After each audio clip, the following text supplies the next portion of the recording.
Hello.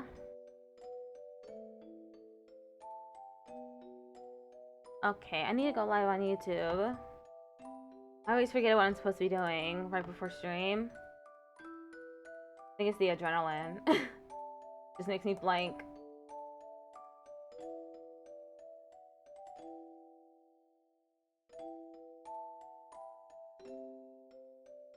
Okay, live on YouTube. I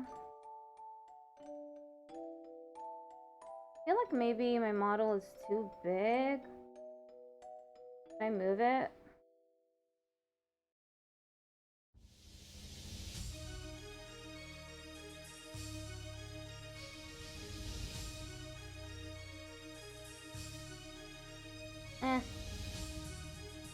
This will make it hard to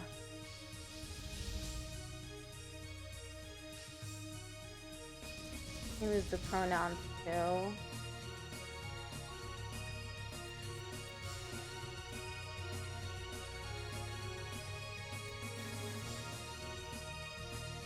This looks good enough.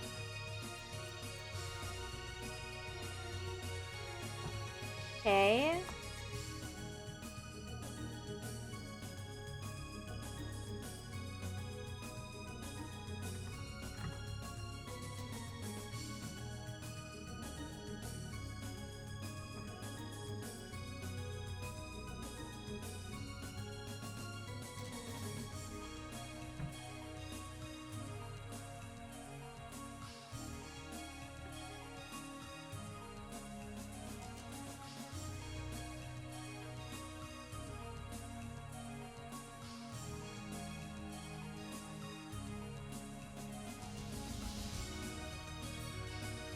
Okay, I have everything up except for the video. Just waiting for the raid to come in.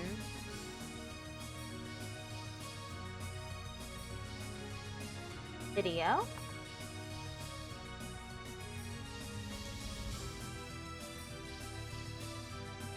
I'm gonna be doing 4 classes today. 2 100 words per minute and 2 120. Gonna be for 4 hours straight. I hope I have the stamina for this.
Just waiting for the raid.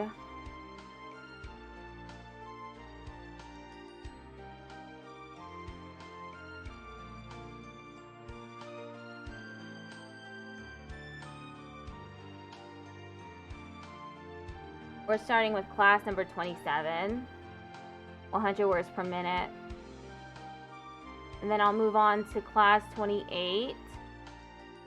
And then it'll be 120 words per minute. It'll be classes 9 and 10.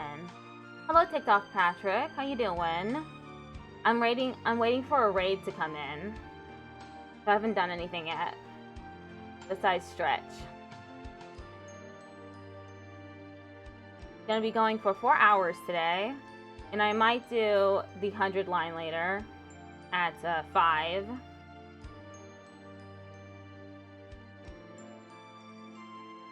Maybe I'll move it to 6. Depends on how tired I am.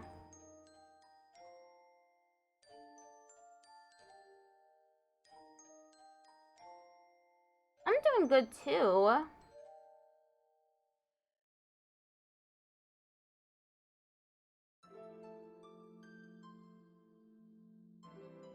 Thirsty.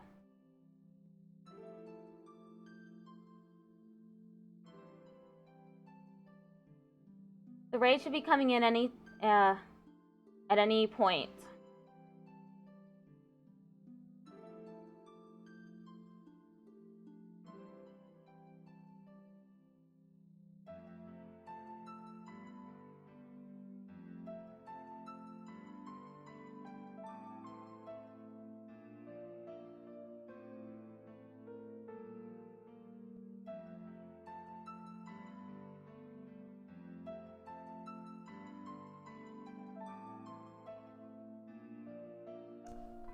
How loud is this video? Welcome to drill practice. Not loud enough. Can you make it a little louder?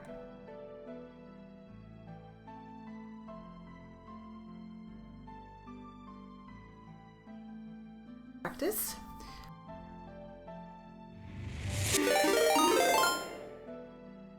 Crimson Keep _VT just rated with 57 viewers. Wow, that's a lot of people. Hello, everyone. I was also lurking Crimson Keep's stream earlier. How's everyone doing? I hope we're excited to practice stenography. So for my part of the Rainbow Raid Relay, I'm going to be practicing stenography, which is when you use a form of shorthand, a system of shorthand, which can be either pen, machine, or voice, to take down dictation. Stenography is really cool. Hype for the stenography? Awesome. I have music playing in the background too, instrumental music. So there's this old defunct stenography school called Platinum Steno that put all their videos online, their practice videos. So I like to go and just practice to them. I haven't been practicing as much as I should be lately. So 4 hours of practice is going to be really good for me. They always recommend 3 to 4 hours of practice every day because stenography is so hard to learn. This is stenography is what they use to for keeping the court record. Court reporters use it, and live captioners use it. My dream is to become a really good captioner. I currently offer captions, but being able to write at 225 words per minute is like a dream to me. I'm currently stuck at 100. Okay, I'm going to be doing the 100 words per minute classes and the 120 words per minute classes. 4 of them. To 100 to 120. I have a bunch of plugins on my screen. One shows suggestions for how to write things. Another one is a lookup window for me to look up things, things I'm unsure of. And then there's a little layout display that displays each. Oh, it looks like my machine has disconnected. Let me turn it on and off again. I have a plugin that shows each key that I hit.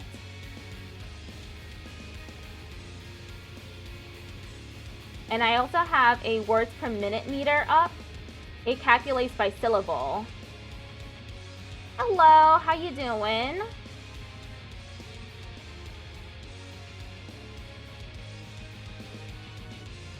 There. You'll notice that when I hit the keys, it lights up. You hit multiple keys at the same time. Twitch sent you to the wrong stream? Wow.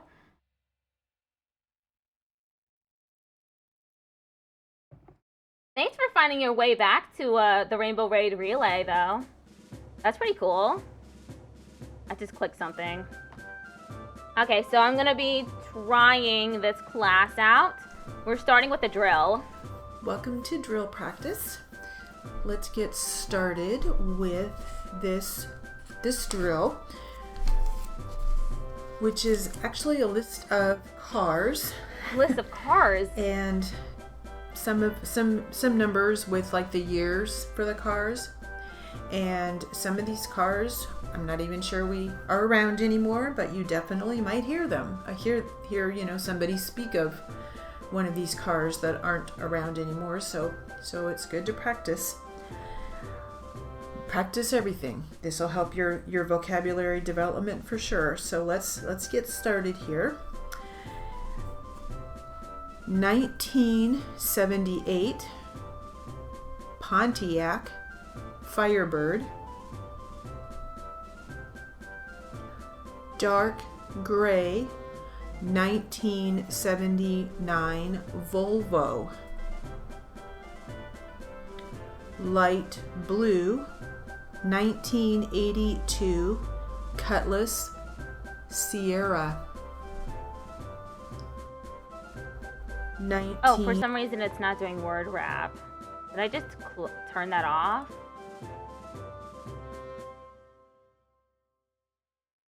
Thank you. Takes off, Patrick.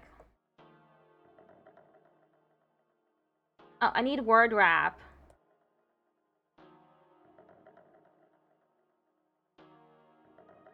Where is it? It turned off. I accidentally turned it off. Where is it again?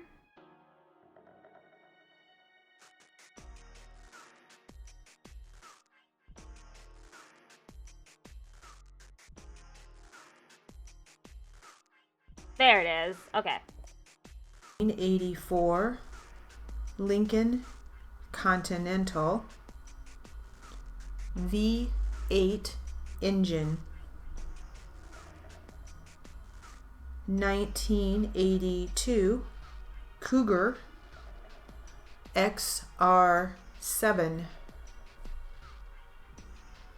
1984 Plymouth. 1983 Volkswagen Rabbit convertible. 1983 Pontiac 6000 Coupe. 1986 Mercury Zephyr. Mercedes-Benz 450 SE. 1987 Buick Riviera. 1988 Chevrolet Malibu Classic V6. Chevrolet? How to write that? Toyota Land Cruiser. Oh. 4-wheel drive. Toyota. We'll stop on that one.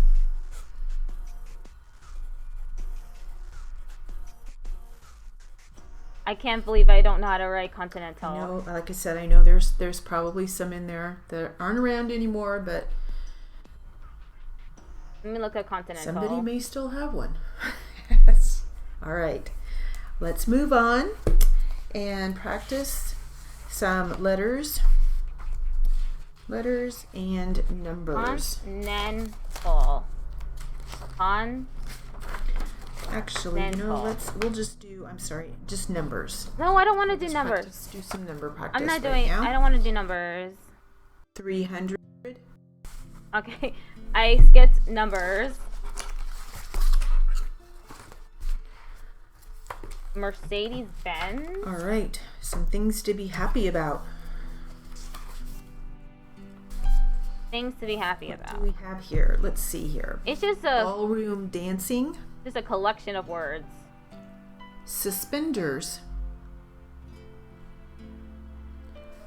tossed salad with cheese cubes.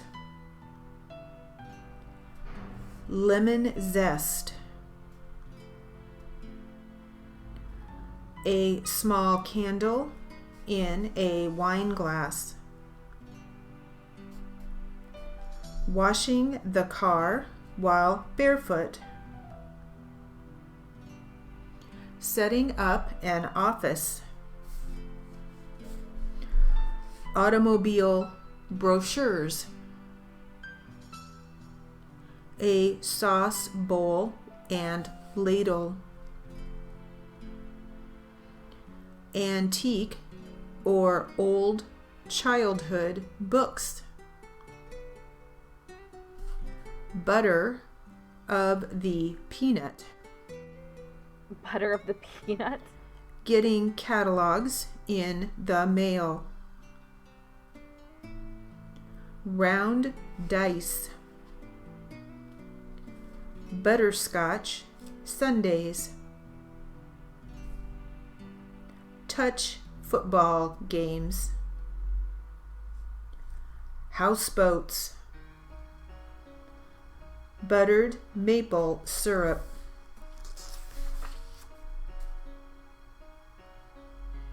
A wish box. Any refund. Yeah, butter of the peanut. Long phone calls. Plain cottage cheese. Reaching for the sky. Yeah, I've never heard it worded that way either. Butter of the peanut.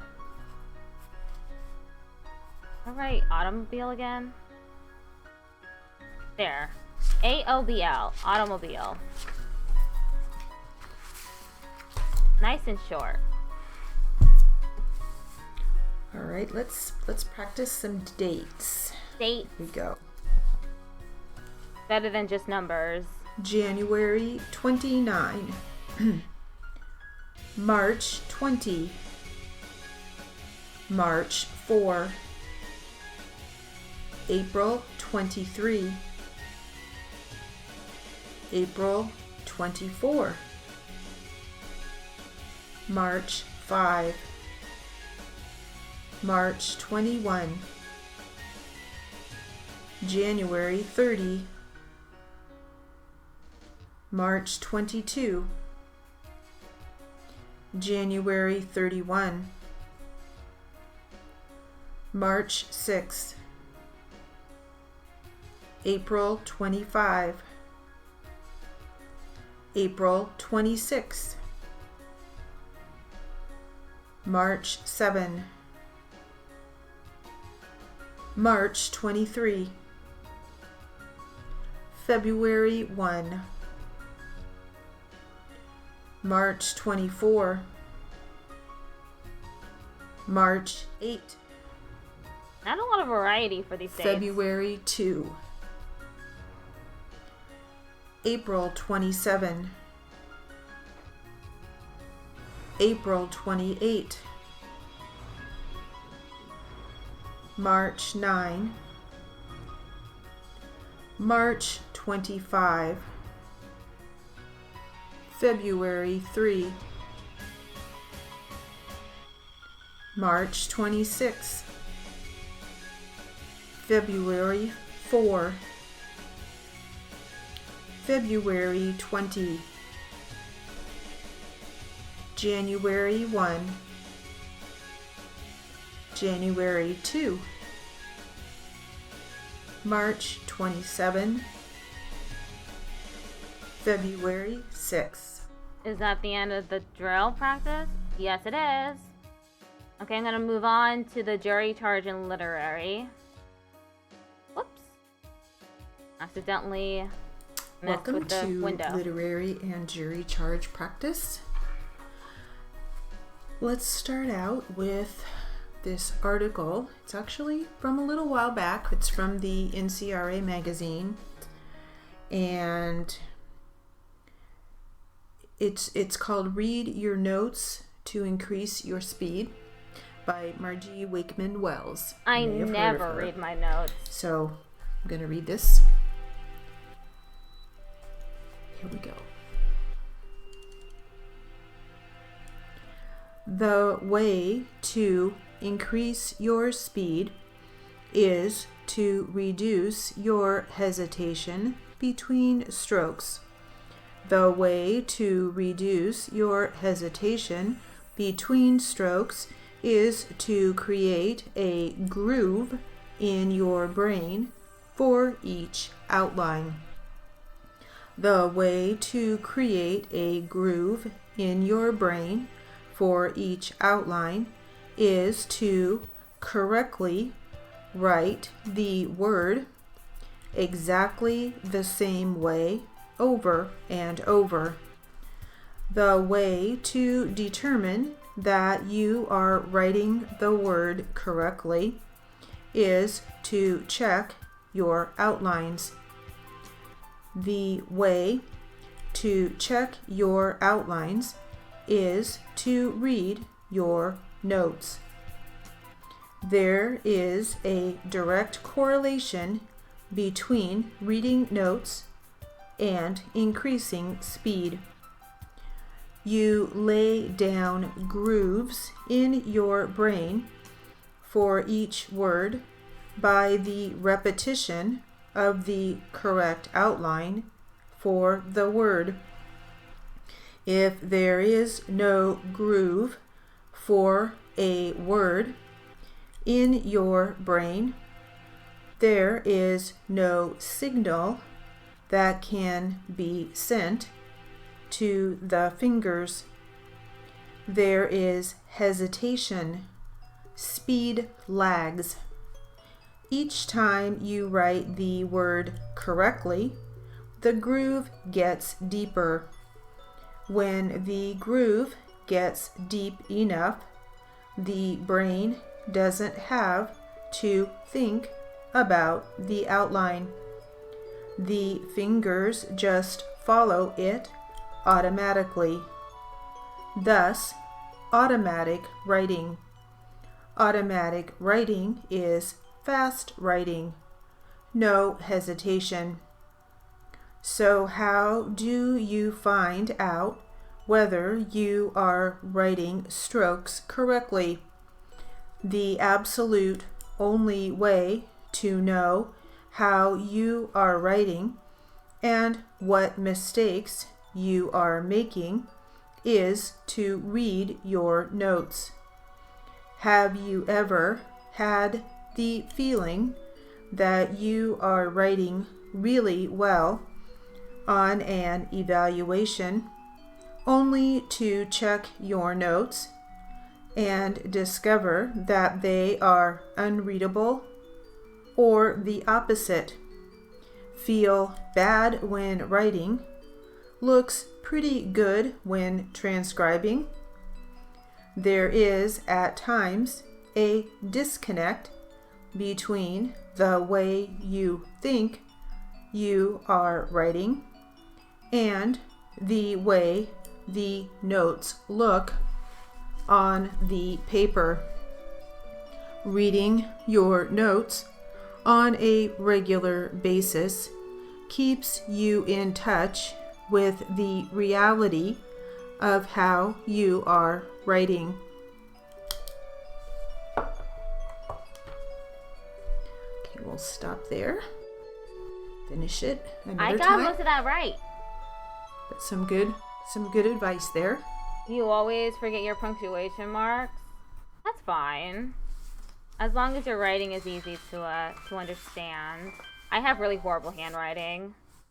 But she was talking about using a typewriter-like machine, a stenograph machine. All right, let's do a little jury charge practice to now. type. In a steno, they call typing writing. The criminal court system is designed to provide a fair, speedy trial before a jury. A person's entry into the system begins at arrest. when a suspect is arrested, the first sign that the suspect is to be treated fairly is that the police must tell the suspect what his or her rights are.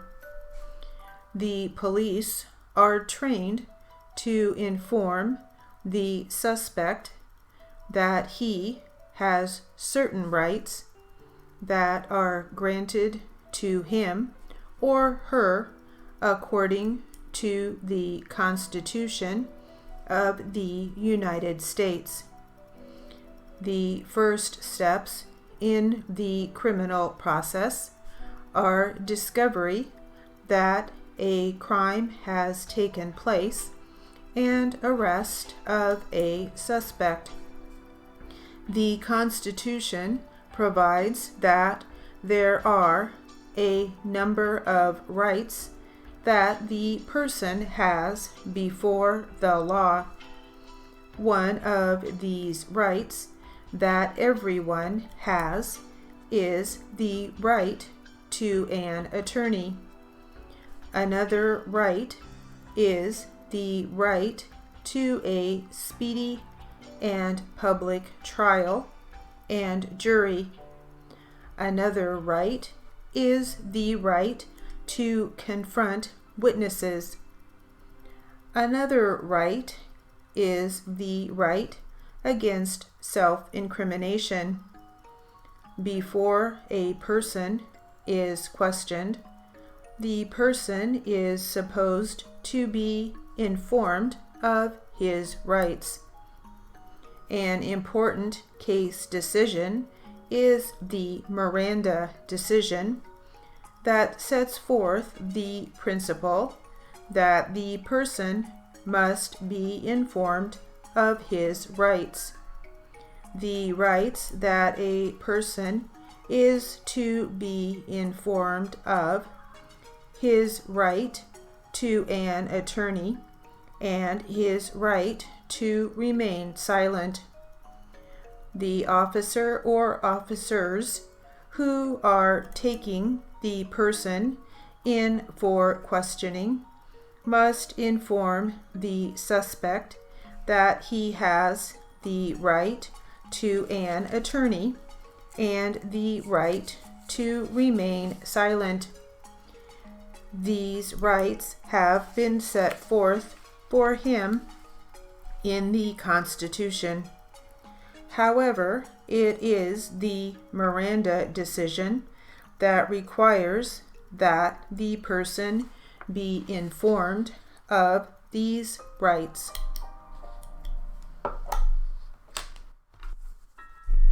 You have a typewriter at your house? Cool. I have a stenograph machine. We'll stop there for now.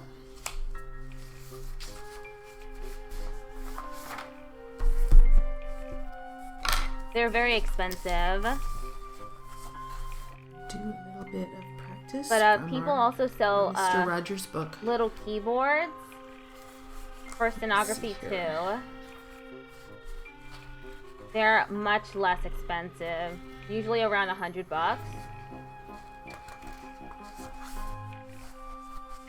Stenograph machines are in the hundreds to thousands of dollars.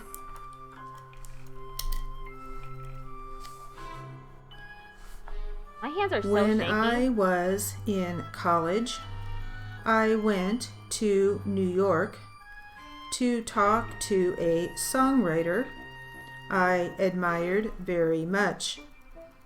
I took him 4 or 5 songs that I had written, and I thought he'd introduce me to Tin Pan Alley, and it would be the beginning of my career.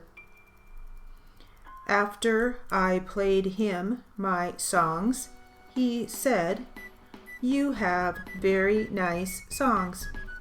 Come back when you have a barrel full." A barrel full of songs. that would mean hundreds of songs. I can still remember the disappointment I felt as I traveled all the way back to college.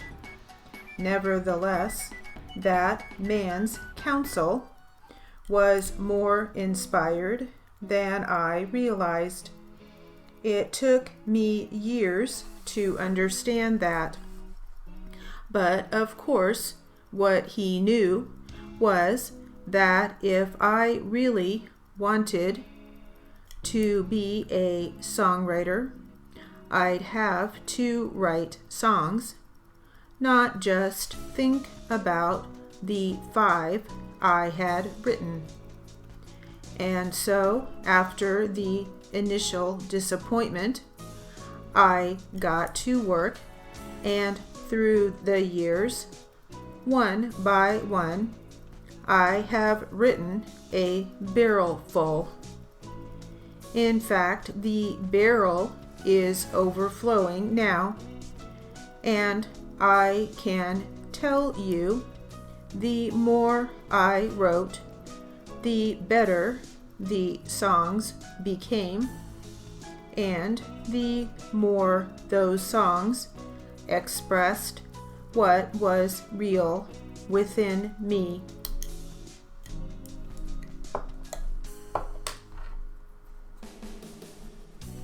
Yeah, the stenograph machines are pretty nice. So barrel full. I have it connected to my computer. I guess I really probably haven't ever heard. So it's spelled BARRELFUL.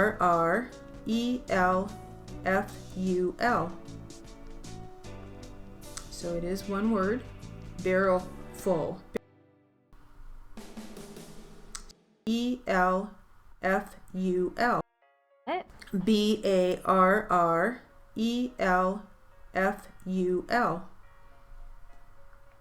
So it is one word, barrel full. Barrel full. Barrel full. Barrel full of songs.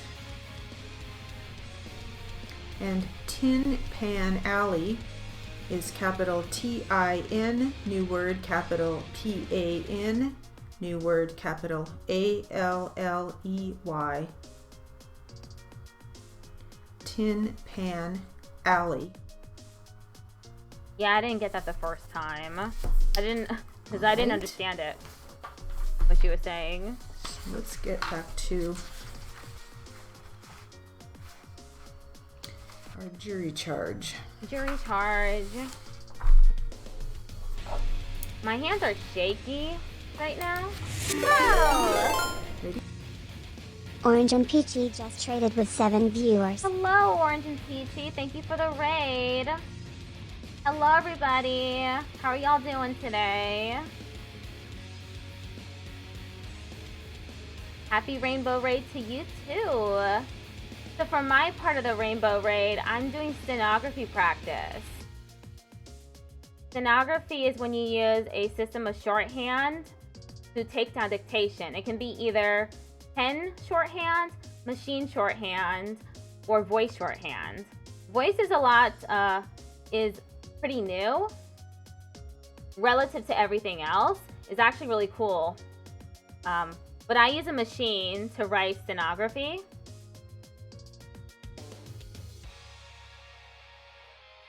It's only been about 30 minutes since I started. I'm going to be doing 4 stenography classes today. 2 of them at 100 words per minute and 2 of them at 120. I'm currently in the middle of the jury charge and literary portion for the 100 words per meter class. Stenography is really cool. It's what court reporters and captioners use to take down the court record and to provide captions to people. The goal is 225 words per minute. That's about as fast as people usually speak.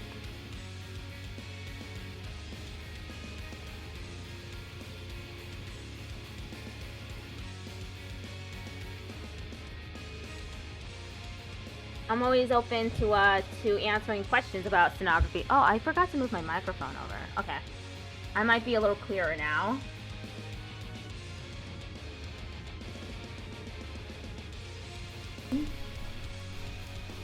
I've been doing pretty good so far. A minor was given a traffic citation. A traffic citation is generally given for the least serious offense. In this case, the citation was given for what usually is considered a minor traffic violation. In this case, it was more than a minor traffic violation. In this case, it was considered more than jaywalking. Jaywalking is not normally considered more than a minor violation. In this case, the person was intoxicated. He was intoxicated in public, causing an accident. The stenograph machines look just like typewriters.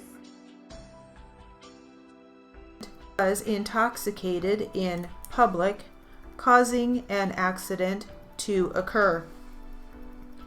In the criminal court system, a juvenile is to be given the same rights as an adult. A juvenile is to receive the same right to a fair, speedy trial. Because he was a juvenile, he had additional rights before the law. In a court of law, the individual actually has more rights before the law. In this case, the juvenile was arrested. He was arrested for more than a minor traffic violation. As with an adult, a juvenile may be arrested.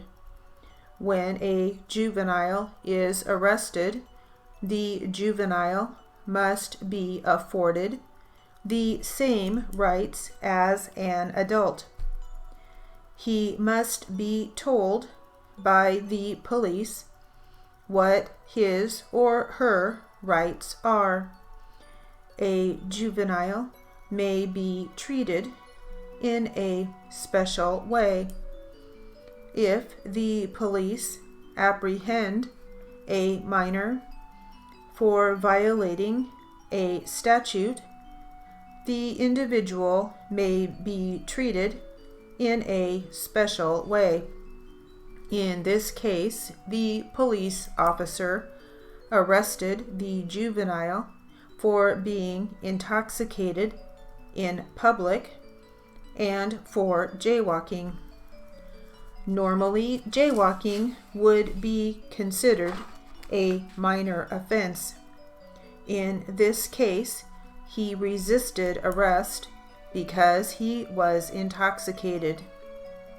In this case, the accident that he caused was so serious that he was treated as an adult. Normally, a juvenile is detained in a correction facility. If an individual is of a certain age, he will be heard in a special court called juvenile court. You're learning some stuff? Cool. Always nice to learn some new stuff when I'm practicing stenography.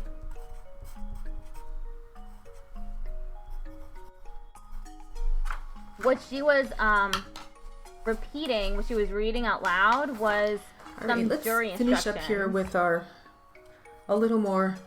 few more sections of from the article Read Your Notes to Increase Speed by Margie Wakeman Wells. 3 more minutes of that. And then I do the Q&A/testimony portion. Ready? In addition, you need to work on your problem areas of writing. Maybe you drag final L into a final T stroke. Maybe you hit initial KH instead of KL. Maybe you mix up this and that, or is and a. You discover these problems only when you read your notes, and then you set out to fix them. You drill them. You focus on them. You bring them up to the conscious level while you are writing. As an additional benefit, as you are reading your notes, you are also deepening those grooves for the outlines in your brain. Thus, reading notes becomes an effective, almost equally good alternative to writing on your machine, with two really important advantages. You can take notes with you while you are waiting to see the doctor, while you are waiting for your kids' game to start, while you are standing in line endlessly at the bank. Read notes. Take them everywhere. You are practicing. And that should be it. Okay, I'm moving on to the Q&A portion. Q&A? I'm doing pretty good today. Welcome to Q&A practice. Even though my hands are a little shaky. Let's get going. This will start out with the defense. Defense, okay.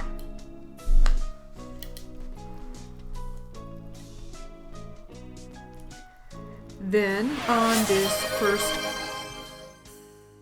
Jonas is water just redeemed hydrate. Hello Jonas, how you doing? Thanks for redeeming hydrate and posture check. Jonas is water just redeemed posture check. Hello to you too. How are you doing? I'm part of a raid train today, so I got up early to do stenography. I'm gonna be at it for 4 hours. Doing pretty good, trying to motivate myself to make breakfast right now. Oh, I feel you.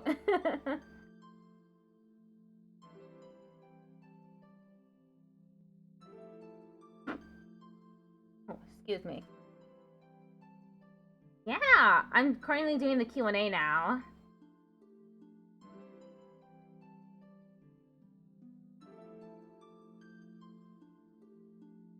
Occasion when she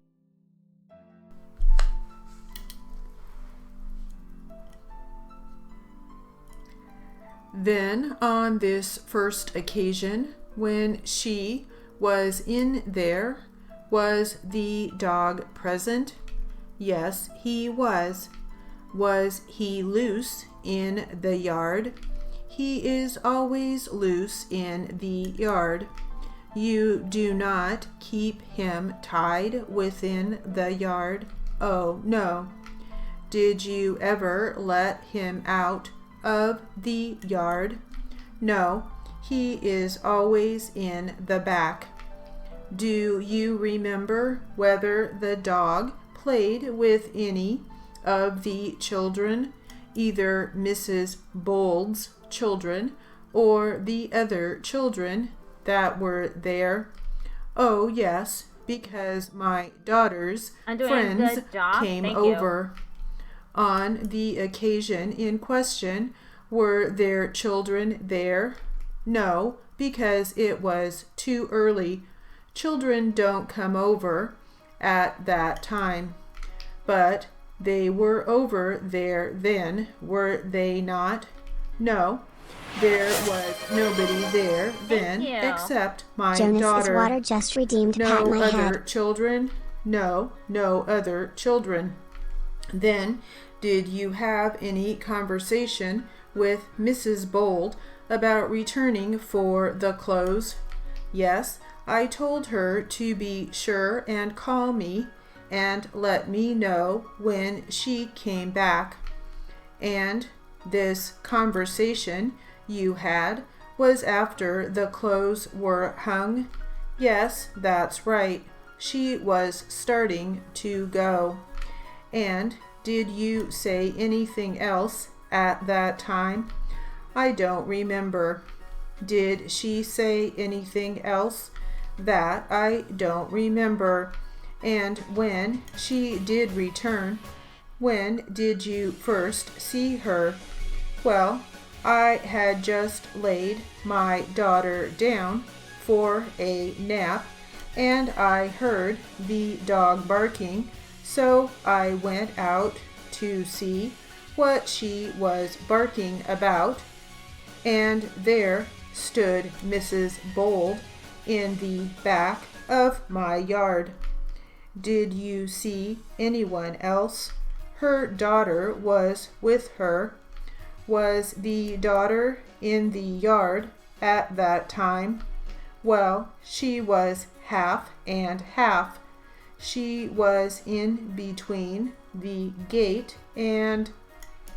Was she standing in the gateway? Is that what you mean?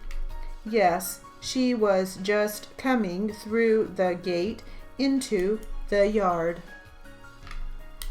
Great.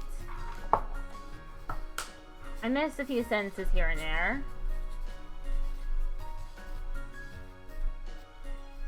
Being positive about stuff is really important, especially when you're practicing a skill. Okay, so let's try some practice from our transcript. Looks like we will have the plaintiff and the defense. Oh no, not the plaintiff and the defense at the same time? In the same transcript? Questioning. Excuse me. Alright, so we start with the plaintiff. Ready? Where did you make this statement? At the hospital. Okay. Mr. Majors was there visiting? Uh-huh. At the same time as you? Yes. Now where was this car usually kept? In Arthur's possession. What time frame are we talking about now? On the day of the accident. Strike that.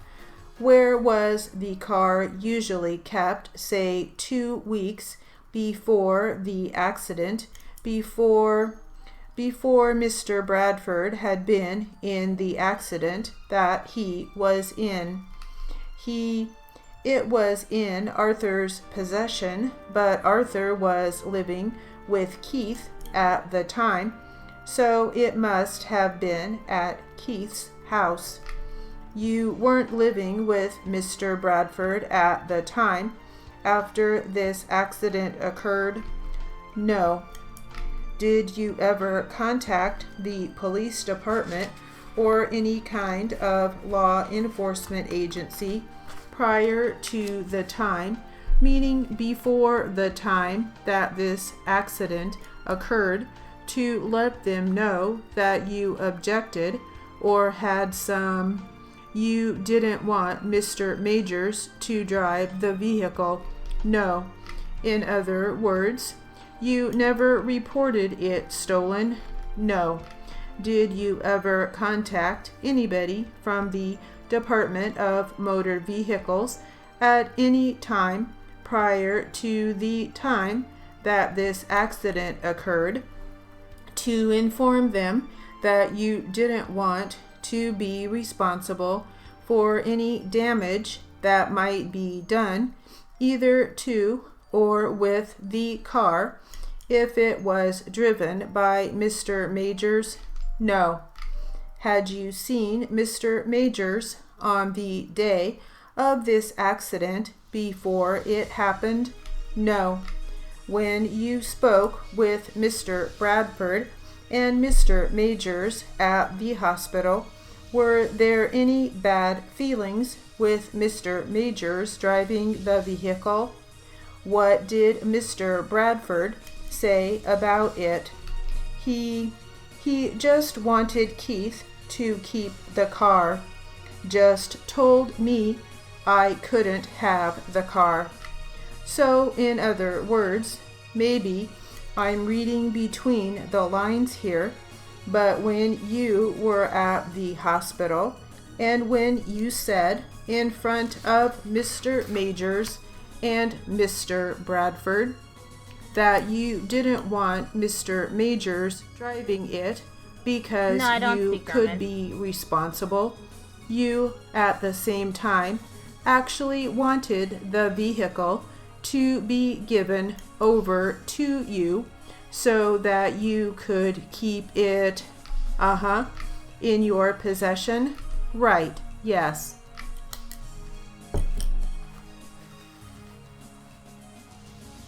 Excuse me.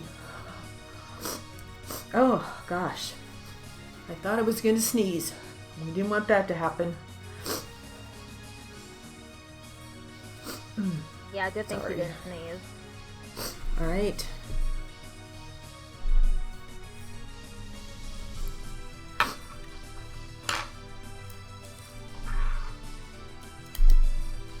So a nice little break, and we'll get back to it now. Yes, get right back to it. Hopefully. Here we go. Do you have insurance on this vehicle? Yes. Did you pay the insurance premiums on the vehicle? No. Did Mr. Bradford? Yes. You said that Mr. Bradford and Mr. Majors, prior to Mr. Bradford's entrance into the hospital, both lived at Mr. Majors' house, right? Yes. And the address at Mr. Majors' house at that time was Colton. I don't know exactly the address. Do you know what street it was on? It was on Myrtle, I believe. It was very close to where this accident occurred, isn't it? Right, yes. Do you know how far from Mr. Mosley's house it was to where the accident occurred? Approximately half a mile. Half a mile. Half a mile. After the accident, how did you find out that your vehicle or the vehicle that was in your name was involved in this accident? Keith came by and told me. And what did he tell you happened? Just that, you know, he was in an accident and the car was totaled out. Did he also tell you that he had a passenger in the vehicle with him? Yes. And who did he say was with him on that day? Kevin. Kevin who? Roberts. And did you know Kevin Roberts prior to the day of this accident? Yeah, not just as an acquaintance. I didn't know him that well. Did you ever know Kevin Roberts to use cocaine? No. Prior to the day of this accident? No. Was Mr. Majors taken to jail on the day of this accident?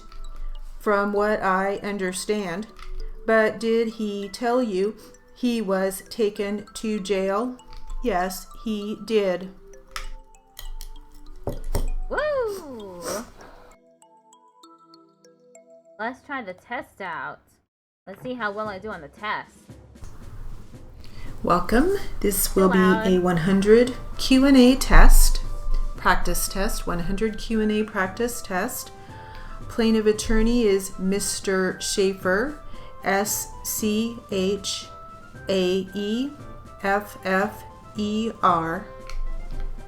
Defense attorney, Mr. Raya, RIELA. Okay, what side does it start off with? We'll start with the defense attorney. Defense.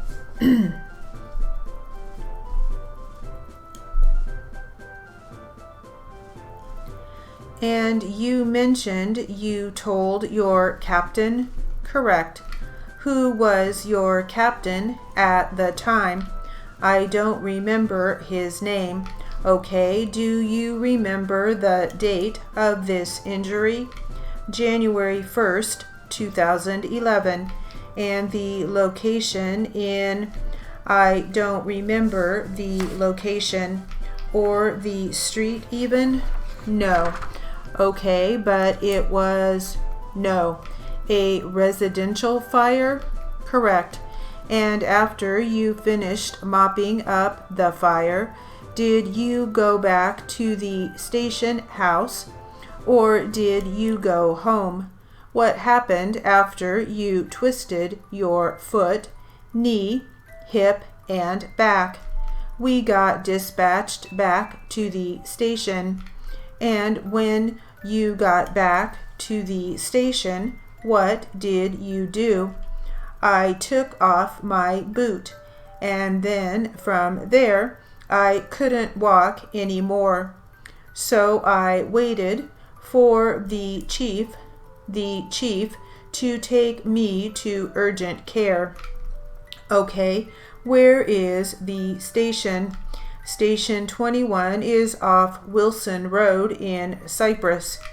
While you were at the fire, did you report your injury to your captain? Yes, immediately. And you said you don't remember his name? No. Oh, Hager. Thank you. You're welcome. Thank you. And is Captain Hager different from the chief that was at the station when you returned to the station? Yeah, he's the fire captain. Okay, and who is the chief that you told? I don't remember. And you mentioned that it was the chief who took you to urgent care, correct? And what urgent care did you go to? Buena Park. Is that in the town of Buena Park? Correct. And what did they do at urgent care? X-rays. Did you see a physician or other medical professionals? Just the doctor on duty. And what did he say or she say? They did x-rays. They didn't have any findings. They just put me on light duty. And when they did the x-rays, what did they x-ray? They x-rayed my ankle. Did they x-ray any other part of your body? No. Did you tell them that you twisted these other body parts at the time? Yes. Okay. And they told you to work light duty, but did they give you any medications? Aspirin. Okay. And did they use a cast or any kind of... I used crutches. Crutches. They recommended crutches. And did either Captain Hager or your chief or anyone else at the station house give you a workers' comp form to fill out? Yes, actually the captain and I did it together. Captain Hager and you? Captain Hager did it actually. Okay, so Captain Hager filled out the DWC1 workers' comp form. You know what? I'm not sure if it was the workers' comp form. I think it was just an injury. It was just an injury at the time.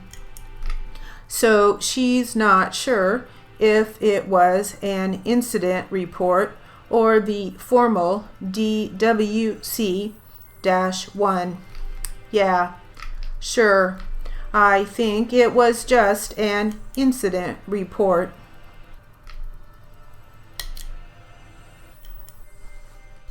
Well, I didn't do very good on that one. The language you're trying to learn is Irish? Oh, cool. I'm sure that's really fun. Okay, I'm moving on to class 28. Ibrick is gonna start on Twitch soon though, so I'm gonna take a break when it starts. Welcome to drill practice. He's too low Let's again. Start out with some of the 100 most used phrases. Okay, 100 most used phrases. Here we go. They were. I have. You had. In a. Was there. I didn't. To see. For the. Saw the. Where was. And you. At any. From Happy to the. hear that. Into the. Saw him. To get. I had. Was the. You have. I could. You are. To go. You do. Do you. There is. I think. You mean. About the. Have you. What is. When I. Where did. After that. And I. Did you have. Not see. Of course. On that. To be. By the. In front. Out of the. That is right. Start. That is right. Start. It's cool that you accidentally say Irish words by accident. It and sounds I just like want to mention learning is going really good. that those are just in general phrases that are used. They're not necessarily phrases that you might have learned to brief in school. Necessarily, they might be, but it's just things that people say, phrases that people use in general all the time. Okay, so if you did learn a brief, that's wonderful, and if you didn't, you'll just write them out. Start. Okay. All right, so let's move on to some numbers and letter practice. No. Okay, numbers 9. Number and letter practice is cool. Because it's just three whole minutes of just numbers and letters. Let's practice some of these items from my book, 14,000 Things to Be Happy About. Butter of the peanuts. So just some random things to be happy about. Here we go. Jelly rolls. Allowances. Competence. This is so fascinating. Smooth. It is. Muscular arms. Window spray de-icer. Cinnamon coffee cake. Dinner with laughter. Funny toes. What? Knowing there will be many surprises in the future. Heinz tomato ketchup. A portable aluminum camp grill. Working better in dull weather. Food gifts. Butter of the peanut. Frosted glass ceilings and pink capped chandeliers. Chandelier. Chandelier. Ghost stories and marshmallows by a fire. Apple beer. Apple squares with cream cheese.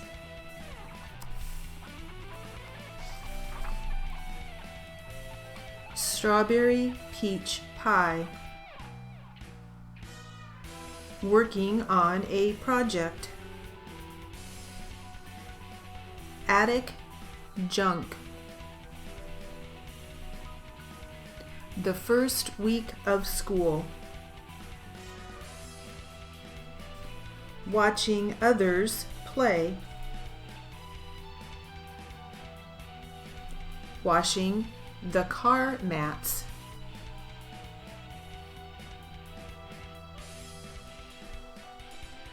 Hot peppers threaded on a long string in a kitchen. Looks like that's that. 3 more minutes. When's the ad break gonna start up? Alrighty, so that's actually some very good vocabulary development, because there's probably some words in there in some of those that we don't hear too often. So good vocabulary. All right. So let's practice for a few minutes here some dates. I don't want to practice dates again. I'm moving on. No dates, no numbers, no letters. Welcome to Jury Charge and Literary Practice. Let's get started with this jury charge. Jury charge. Jury charge is judges' instructions to the jury.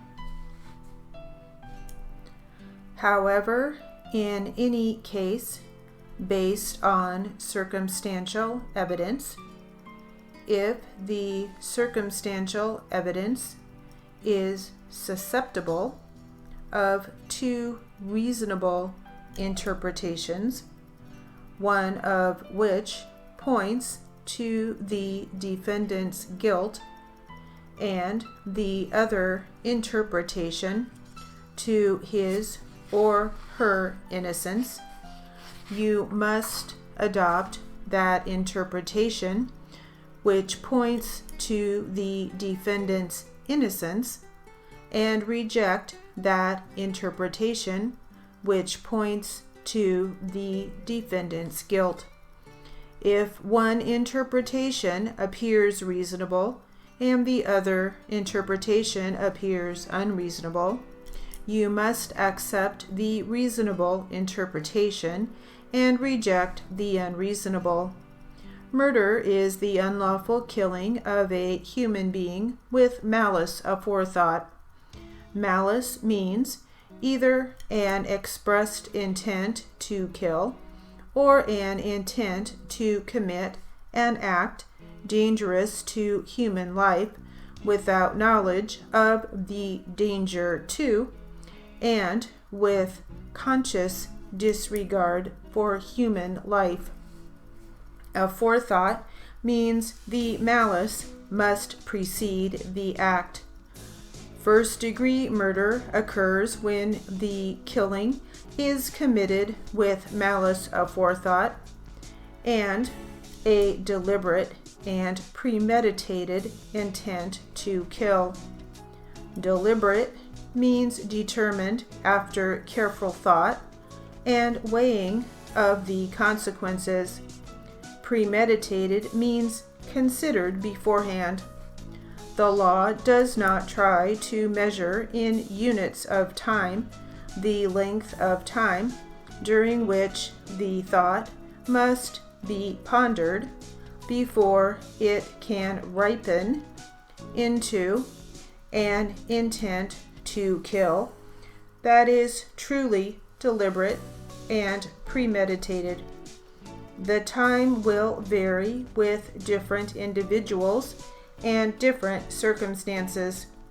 The true test is not the duration of time, but the extent of the reflection. A cold, calculated decision may be arrived at in a short time, but a mere unconsidered, rash impulse will not amount to deliberation and premeditation, even though it includes an intent to kill. If you are not satisfied beyond a reasonable doubt that the defendant is guilty of first-degree murder, he may be found guilty of any lesser offense, such as second-degree murder, voluntary manslaughter, or involuntary manslaughter, if the evidence is sufficient to establish his guilt of such lesser offense beyond a reasonable doubt. Second-degree murder occurs when the killing is with malice aforethought, but without deliberation and premeditation. Voluntary manslaughter is the intention killing of a human being. Okay, I'll be right back.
butter of the peanut is rather funny.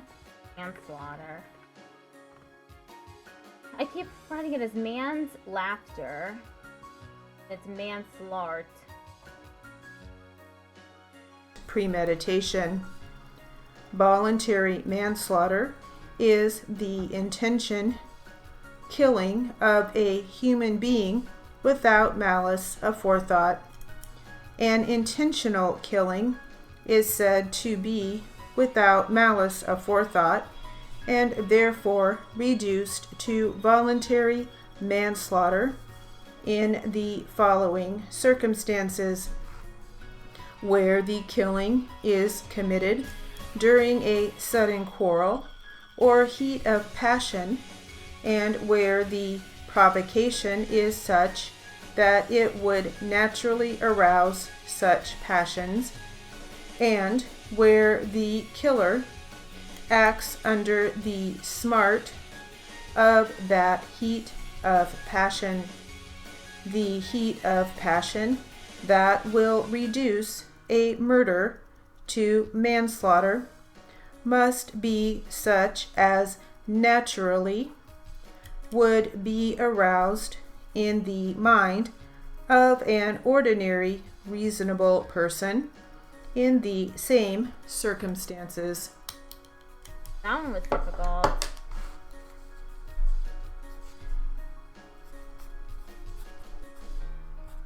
Really good practice.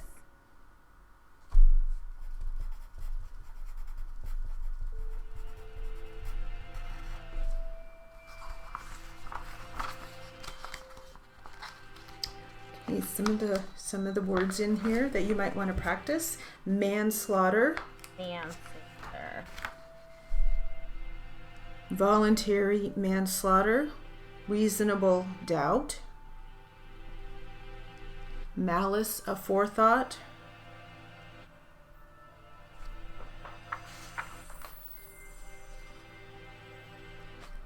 interpretation. Interpretation. We had interpretation in there, I think, a few times. Yep. I remember writing interpretation Unreasonable. a bunch of times. Deliberate.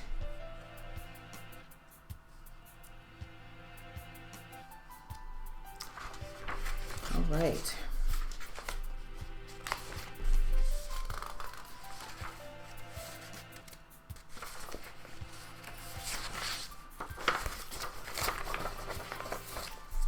How about we'll do a little bit of literary practice now. Okay, what is the literary gonna be?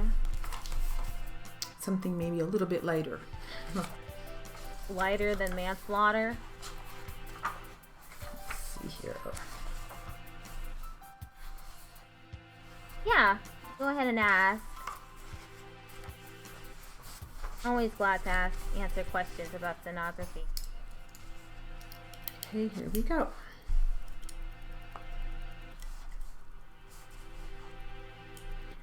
I received a letter from a parent who wrote, "Mr. Rogers, how do you do it?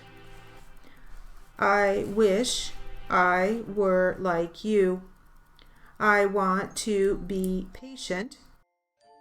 I'm interested in becoming faster at captioning. I currently provide captions for people and transcripts.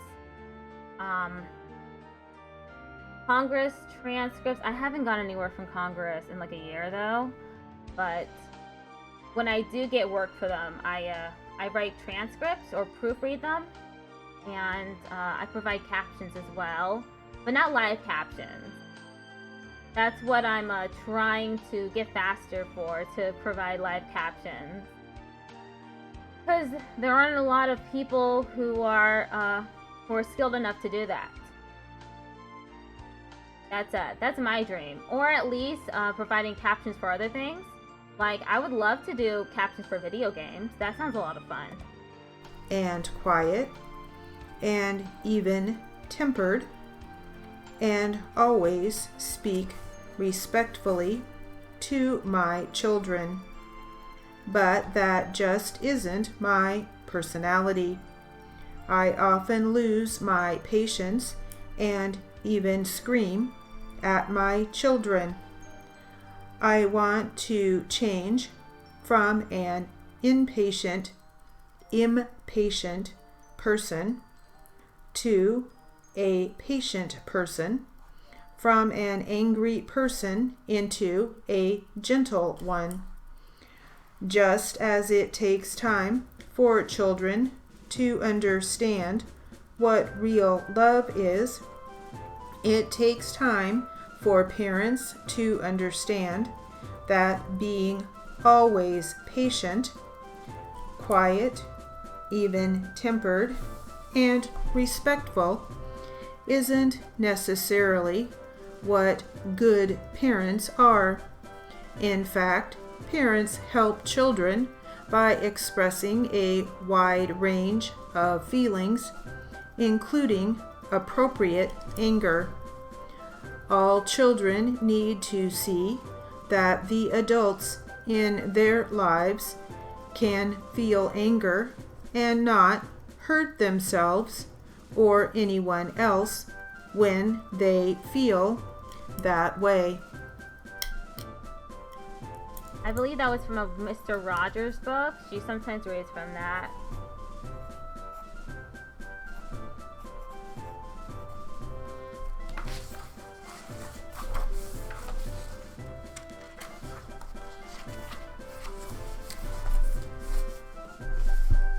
Alright, back to some jury charge practice. Ah, that's how you write appropriate.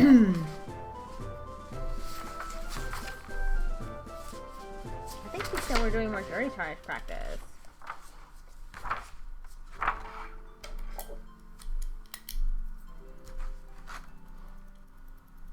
Ready? Ready. The jurors voted as reasonable people. They made a decision based upon the evidence that they had at the time. The jury must return a verdict of not guilty unless they can find enough tangible evidence to prove that the defendant had committed the crime with which he had been charged. The defendant must be set free if the state's case is not strong. The state has the burden of proving the evidence. In this case, the state had the best evidence. Later, it was determined that the state had evidence that it did not share with the defense.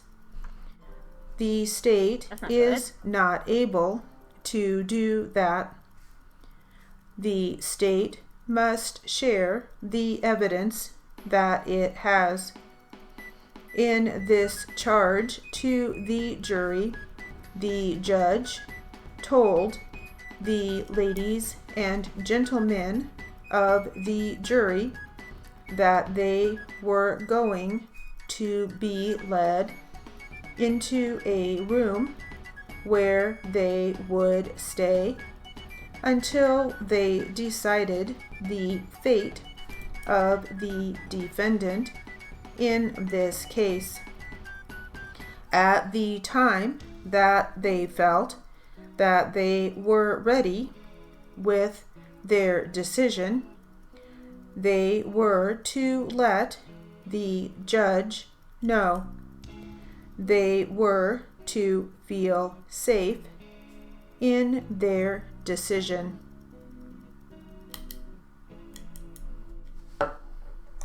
Burden of proving. Burping? Yeah, it's burping. Burden of proving. Burping.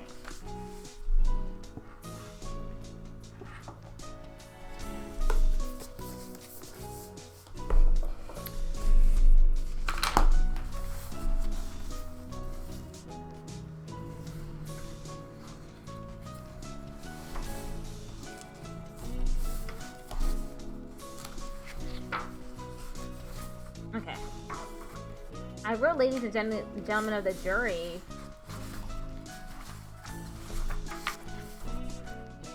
That was really easy to remember, let's try though. this literary material. Okay, more literary material. Ready? One summer, midway through school, I was on a weekend vacation in a little town in New England. I decided on Sunday to go hear a visiting preacher in the little town's chapel. I heard the worst sermon I could ever have imagined. I sat in the pew thinking, he's going against every rule they're teaching us about preaching. What a waste of time. That's what I thought until the very end of the sermon, when I happened to see the person beside me with tears in her eyes, whispering. He said exactly what I needed to hear. It was then that I knew something very important had happened in that service. The woman beside me had come in need. Somehow the words of that poorly crafted sermon had been translated into a message that spoke to her heart. On the other hand, I had come in judgment, and I heard nothing but the faults. It was a long time before I realized it, but that sermon's effect on the person beside me turned out to be one of the great lessons of my life. Thanks to that preacher and listener in need, I now know that the space between a person doing his or her best to deliver a message of good news and the needy listener is holy ground.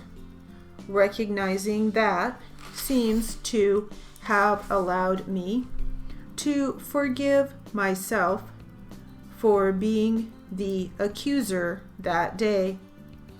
In fact, that New England Sunday experience has fueled my desire to be a better advocate, a better neighbor, wherever I am.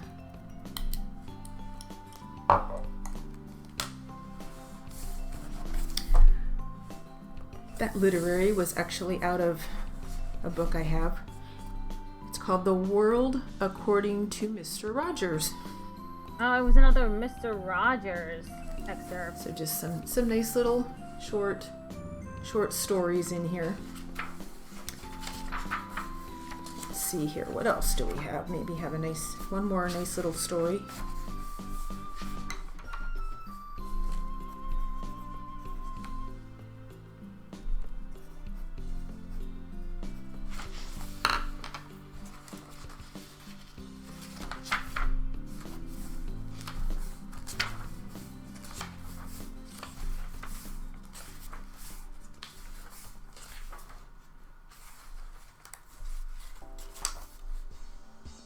Okay, what are we doing next?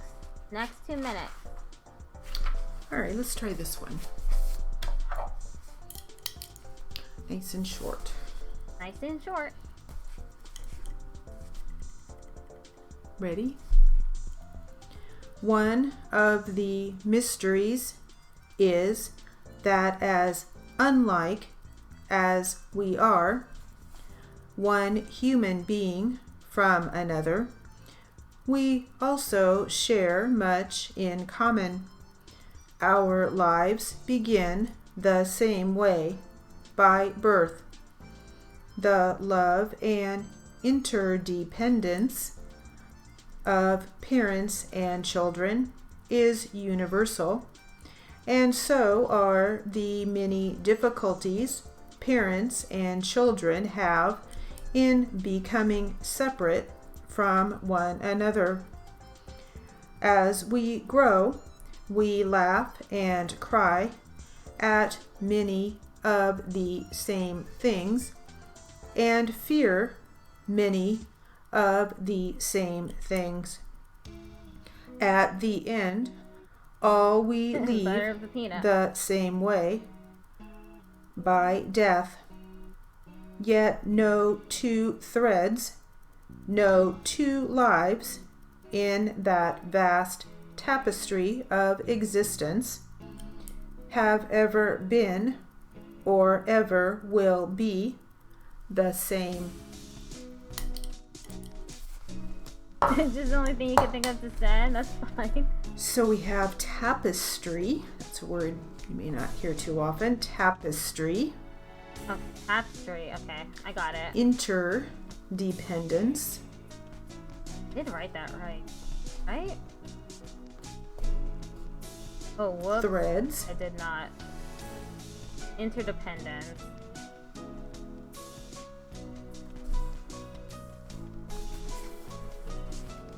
Alrighty, well that will complete our literary journey. Okay, moving on to the question and answer. Welcome to Q&A practice.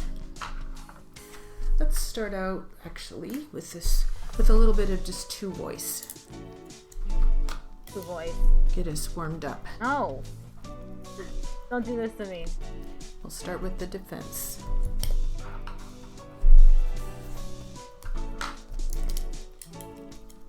Here we go. When did you first notice that there was any work going on down along Vincent Drive? Oh, a few days prior to the occurrence. How did that come to your attention? We saw them. You mean you and your wife? Yes. Were you driving along Vincent at that time? No, we saw them from our front window. Were you aware, before you saw them, that there was going to be some construction in the area? Just hearsay. And you became aware that the sewer line was going to be placed along the road, did you not? Yes. Approximately when did you first become aware of that? It would be a matter of a few weeks, I would say. I don't recall specifically. Did you make any effort to ascertain the nature of the work that was going to be done? No, I did not. Did you make any effort to ascertain the manner in which the work was going to be done? No. Did you have any objection to the work being done? None at all. Now you say you were home on the day when this first happened. Is that correct? Right. Were you able to observe what was going on down there, basically from where you were? Not directly in front of our house. At the time you first noticed the cracks, do you know whether the pipe had been laid in the trench? I believe the pipe at that point had been laid. Do you know when the trench along the front of your property and adjacent to the roadway was dug? It was dug that day. Please stop hitting the microphone. Okay, that's done. I didn't do very well on it.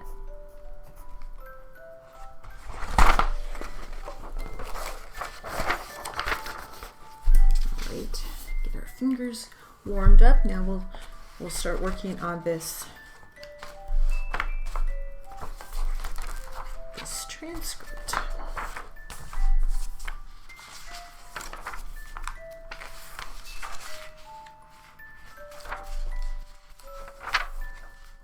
You'll stop hitting the microphone.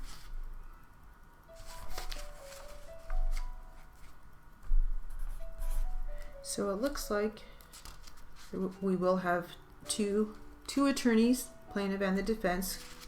They will be questioning. No.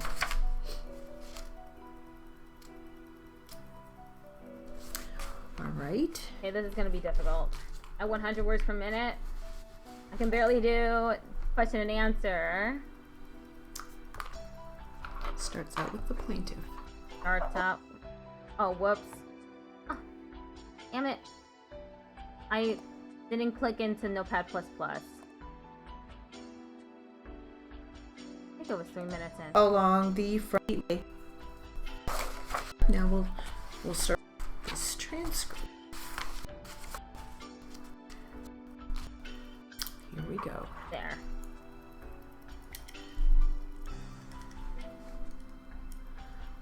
Would you please state your full name and spell your last name for the record? Susan Ann Lee, L-E-E. Okay, Miss Lee, have you had an opportunity to speak with your attorney regarding the nature of the proceeding here today? Yes. Okay, at the risk of being repetitive, I'm going to be going over most likely what he went over with you. You've been placed under oath by the court reporter, and that's an oath that carries with it the penalty of perjury. Do you understand that? Yes. Okay. Have you had your deposition taken before? No. Okay. Well, try not to be nervous. Like I indicated earlier, I don't think we'll be long here today, so try to bear with me. After the court reporter has had an opportunity to transcribe everything that is said here today, she'll make a little booklet out, okay? The booklet will be sent to you, and you will have an opportunity to read it and to make any corrections which you deem necessary, okay? So no one expects you to be perfect here today, but try your best, because if you make any substantial changes, that could prove embarrassing to you, okay? All right. Also, wait for me to finish my entire question before you give any kind of a response, because it's difficult for the court reporter to listen to two people talking at the same time, okay? Okay. Try to speak up, because although you can nod your head and use gestures like I do all the time, that doesn't mean anything to the court reporter, as she is listening intently to everything that is said.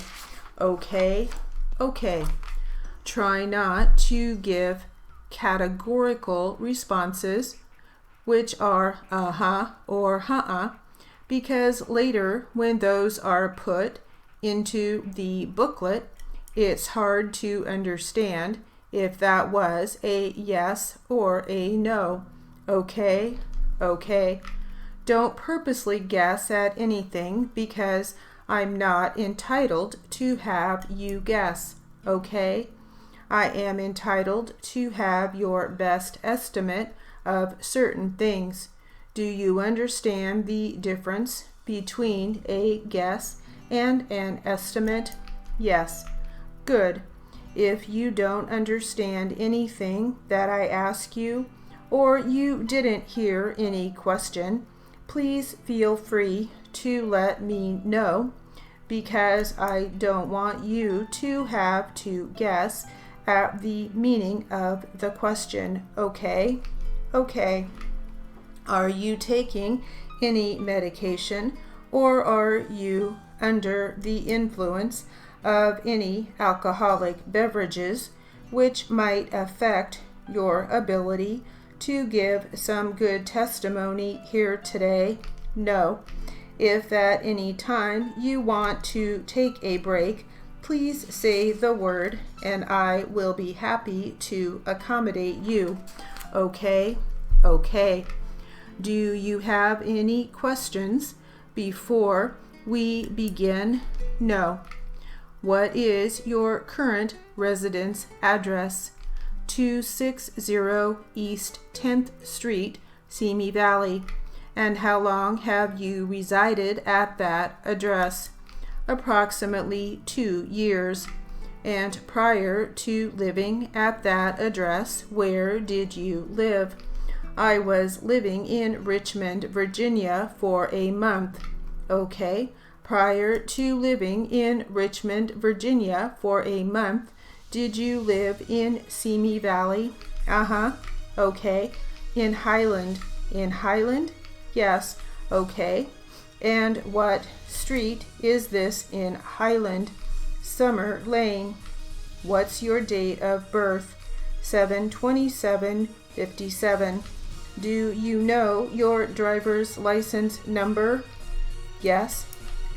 And could you give that to me? N2510650. Are you currently employed? Unemployed. You're currently unemployed? Yes. Okay. When was the last time you were employed? June of 02, June 01. And at that time, who were you employed by? St. Joseph's Hospital. And what was your occupation? Nurse's aide. That went so fast.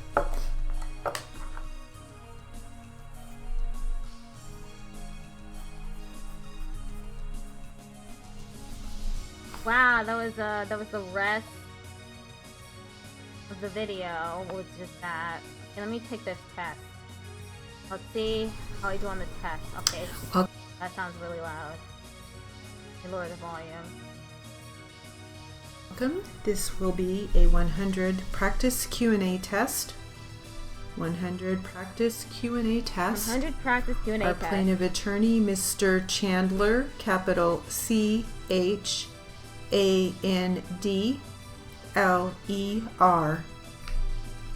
Defense attorney, Mr. Jones, capital JONES.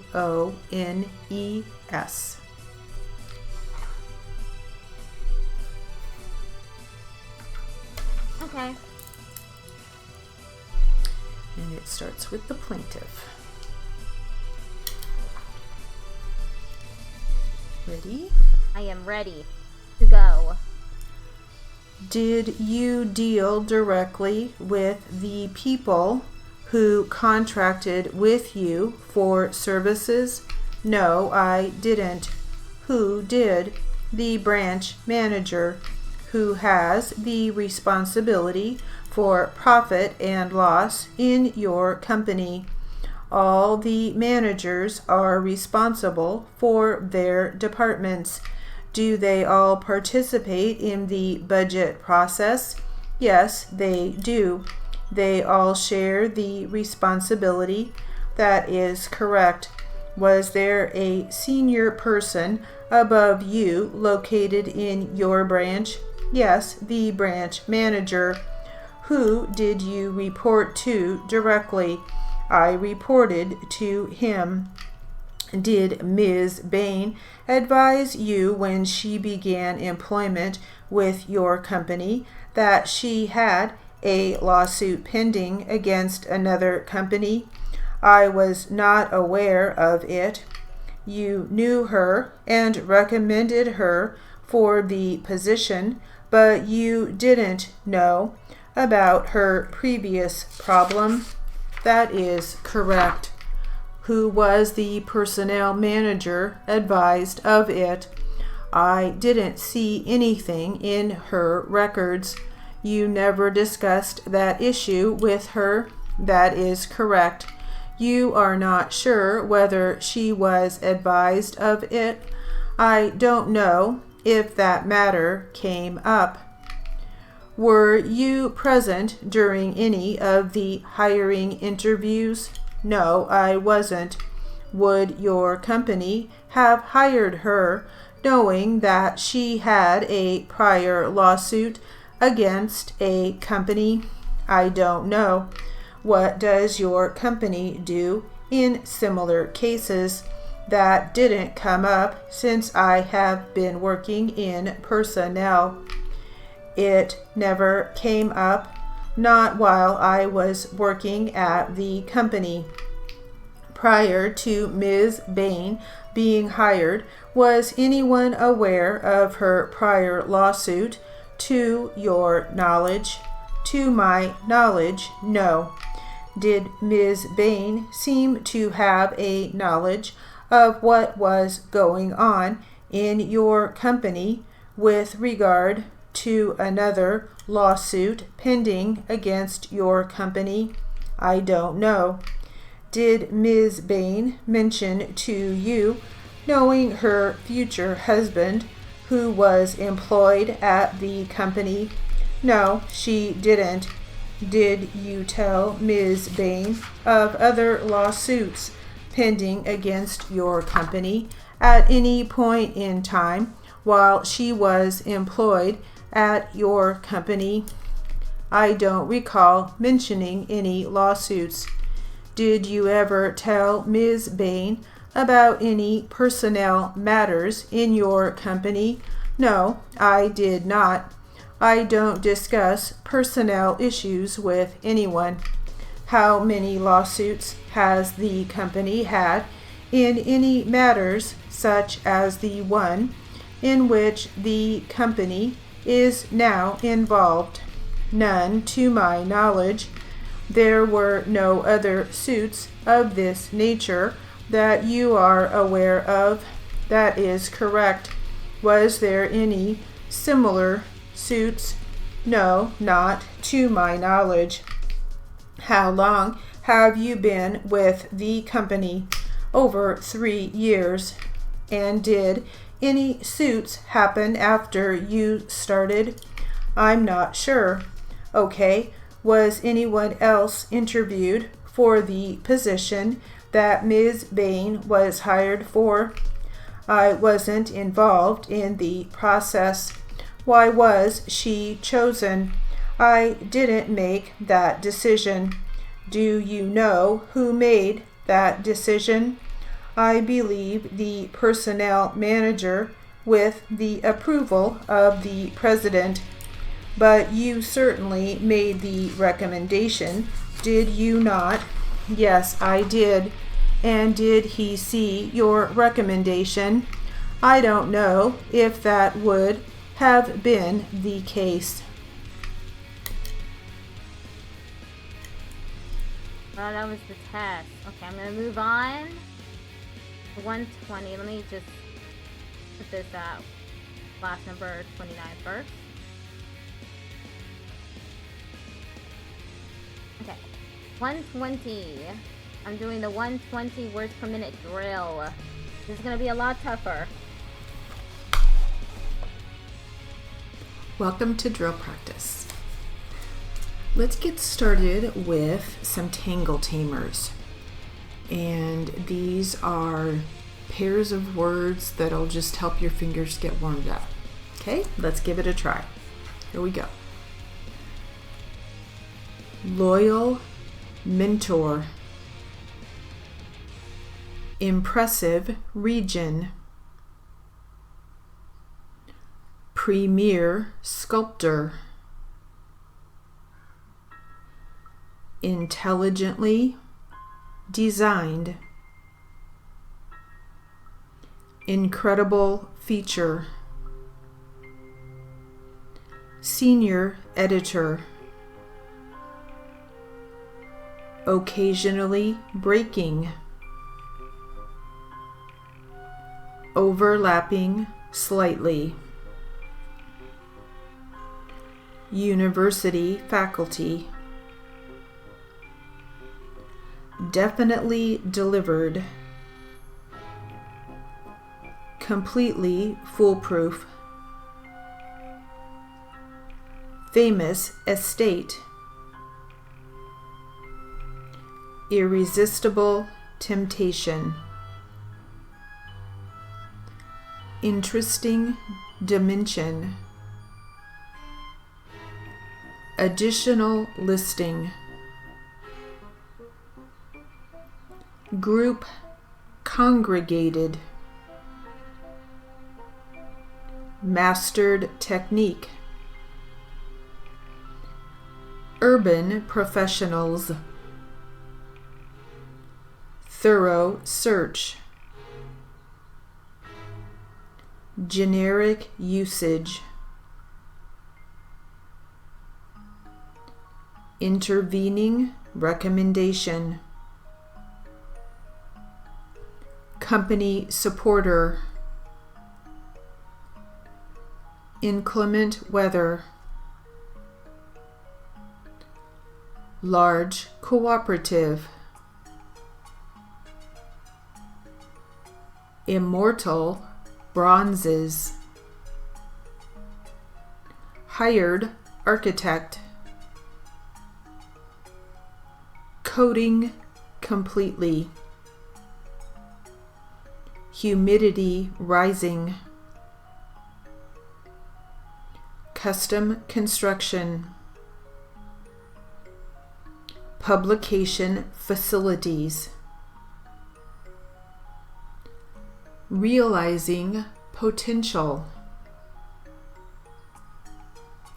Inexpensive decorator. Rectangular trivet. Commanding respect. Rectangular. I don't know how to write that. Rectangular.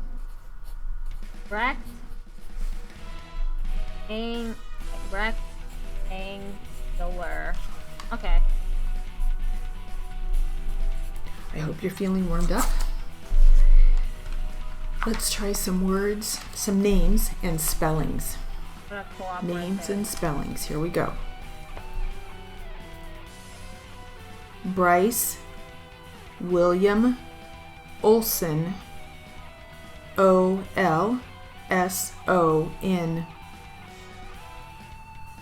Frederick Norman. Norman.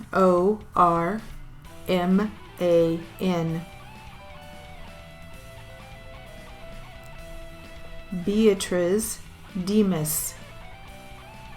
Beatriz.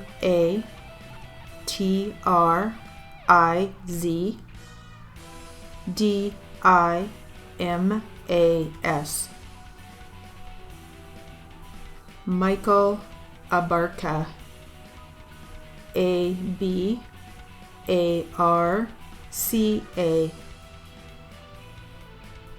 Dennis Dorsey. Dorsey.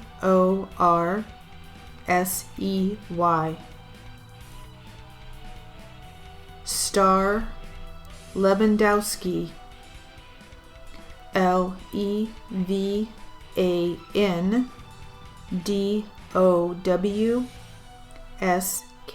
I don't know. Daniel Lynn Harvey, Harvey.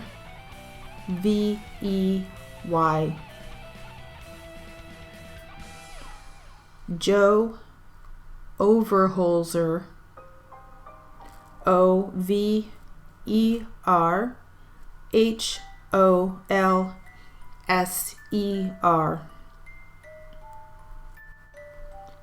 Lillian That's okay. Morrison, Morson.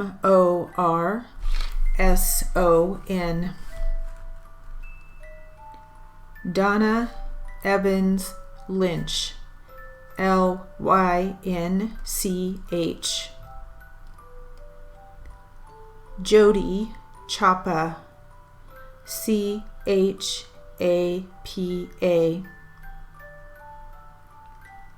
Jeffrey D. Anders, Anders.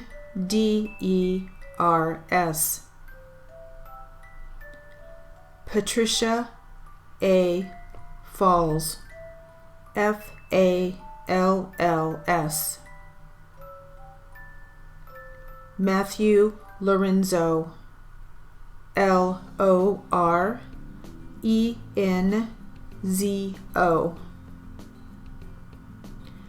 Alexandra Rogalski, Rogalski.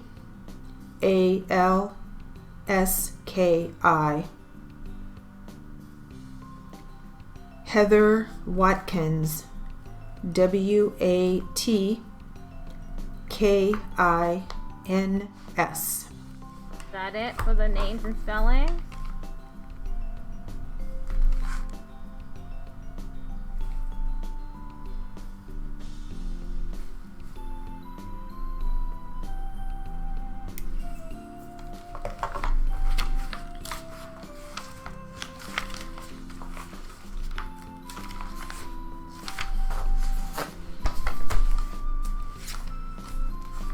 Alexandria.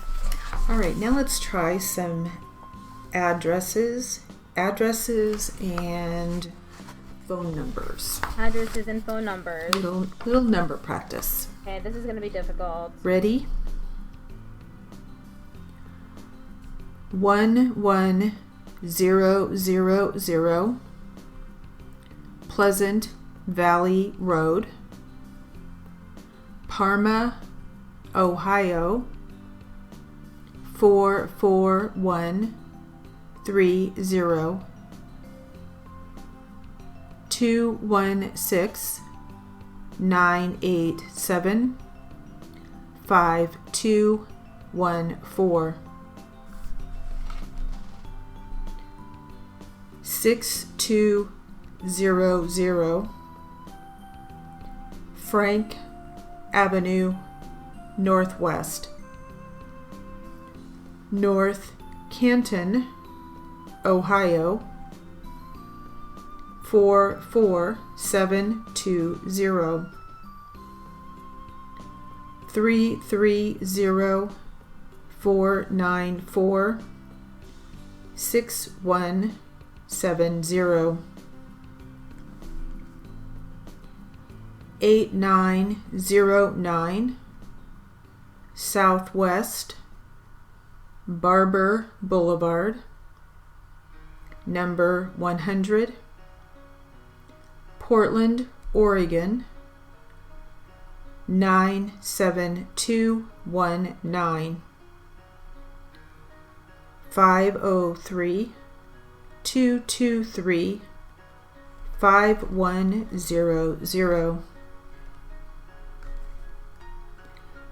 808 Ridge Avenue, I'm doing stenography practice. Pittsburgh, Pennsylvania 15212-6097.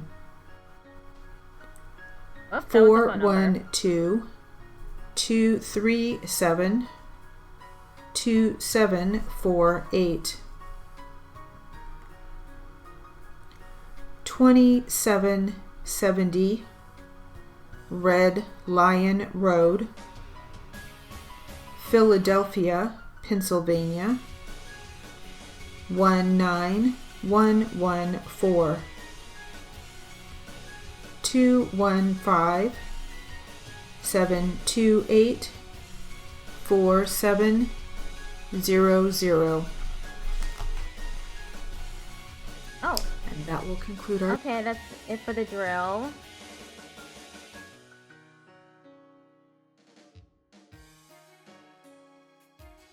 Okay, jury charge and literary.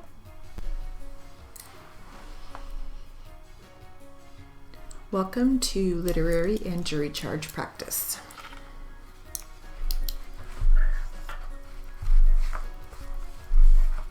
Let's get started. Ready? With what? What are we doing? Literary or jury charge? As a court reporter, Literary. You need to know that the starting point for all laws in the United States is the Constitution. The Constitution is a written document that is designed to provide the basic framework for legal systems. A law is simply a rule of conduct. It defines what people must do in certain circumstances and what penalty or punishment applies when the rules are broken. No law can be contrary to what the Constitution mandates. Such a law would be unconstitutional and of no force or effect. You also need to know that the Constitution is not self-executing. It will not help anyone unless he or she knows how to use it correctly. An attorney's job is to put the Constitution to work for the individual. The court reporter's job is to provide an accurate transcript of court and deposition proceedings. You need to know that each state has its own constitution. A state's constitution is the source of fundamental rights within the state. No provision in the state's constitution can be contrary to the Constitution of the United States. In other words, the Constitution is the supreme law of the land. When you think of laws, you probably think about the second type of law called a statute. A statute is enacted by the legislative branch of the United States or a particular state. Statutes are part of the law that regulates your life.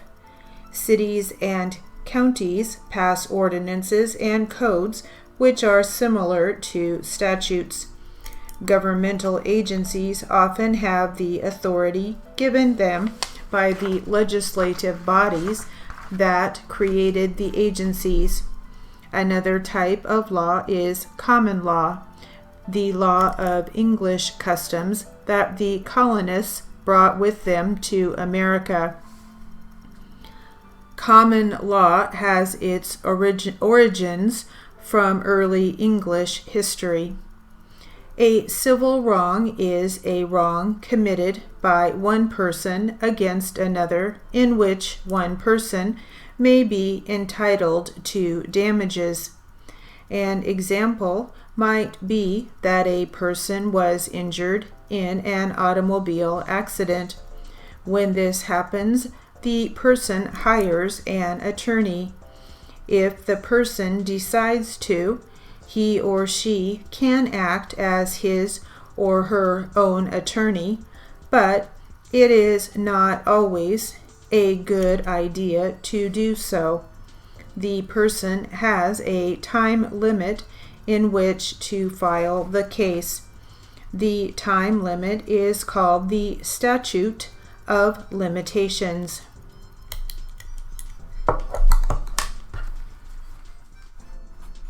Didn't do very well on that one. It was really difficult.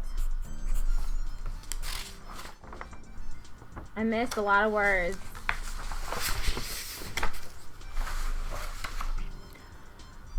Let's finish up this literary that we started before, called Getting Motivated. Getting motivated.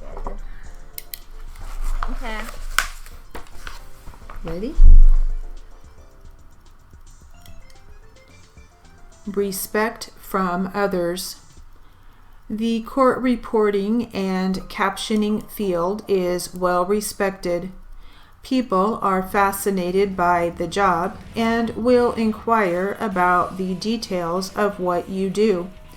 Certified shorthand reporter, registered professional reporter, and all of the other specialty certifications reporters can acquire take tremendous effort and skill to attain, which makes the reporting field a unique and respected niche.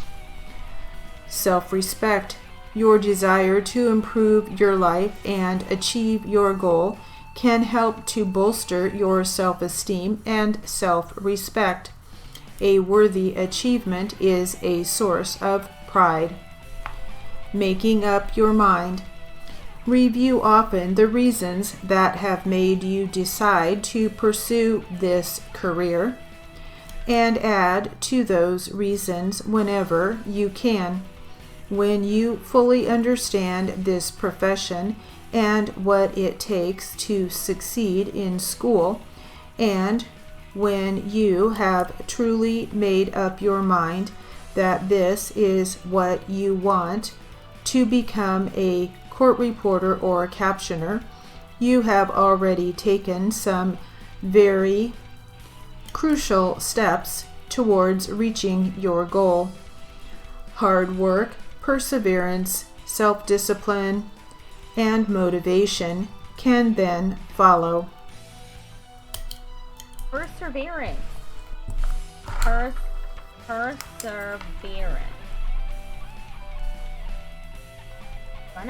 Do I not know how to spell it?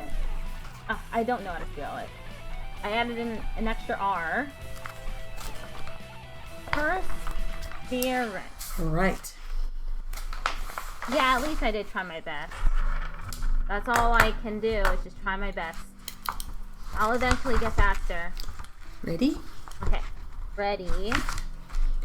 Let's finish up with this jury charge. Here we go. Every civil case and every criminal case is subject to this time limit, except one type of case. Let me restart that. I accidentally tried to write civil with a V at the beginning. Every civil case and every criminal case is subject to this time limit, except one type of case. The exception is a murder case. If you do not file a case within the prescribed time, you lose the right to sue the other person. The time you have to file a lawsuit depends upon the nature of the case.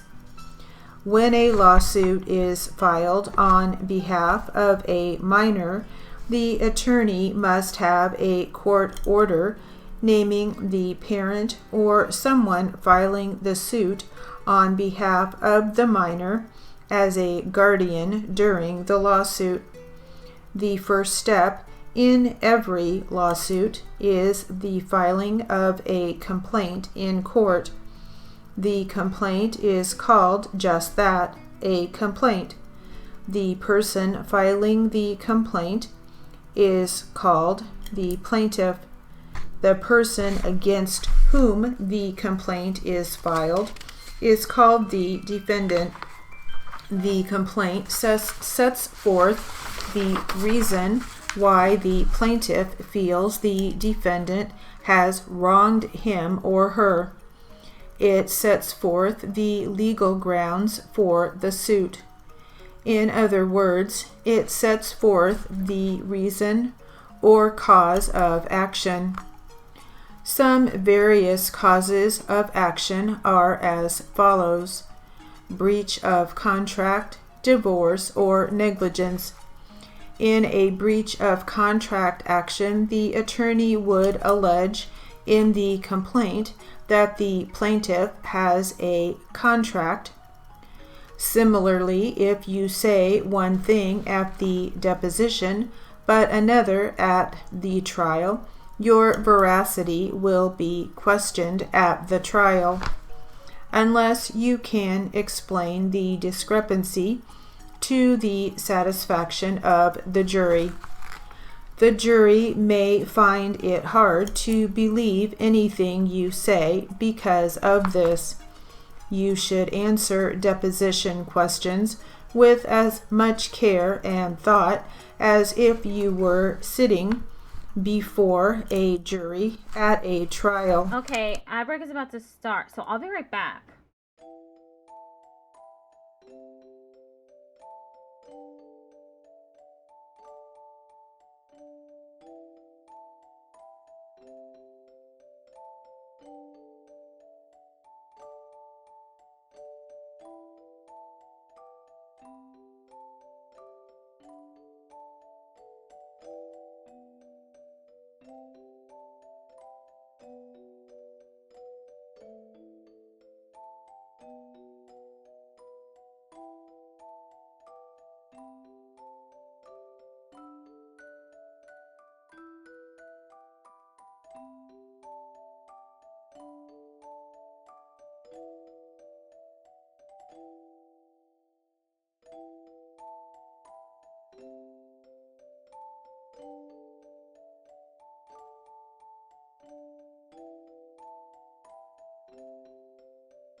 The discovery stage of a as if you were sitting before a jury at a trial. The discovery stage of a trial is crucial in preventing either side from being unduly surprised by the other at the trial. It is designed to provide a fair and faster trial. Unfortunately, some lawyers have gotten into the habit of using the discovery process as a means for harassing the other side.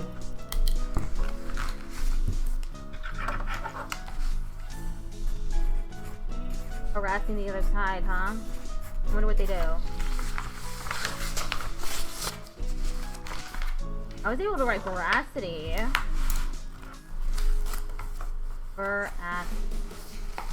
Ooh. Becoming better.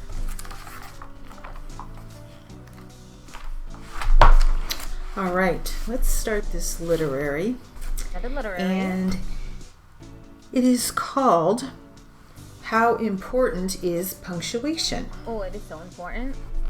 For transcripts, punctuation is so important. Has to be perfect. Ready? Punctuation is extremely important. Without it, sentences cannot be understood. I need to know how to write punctuation.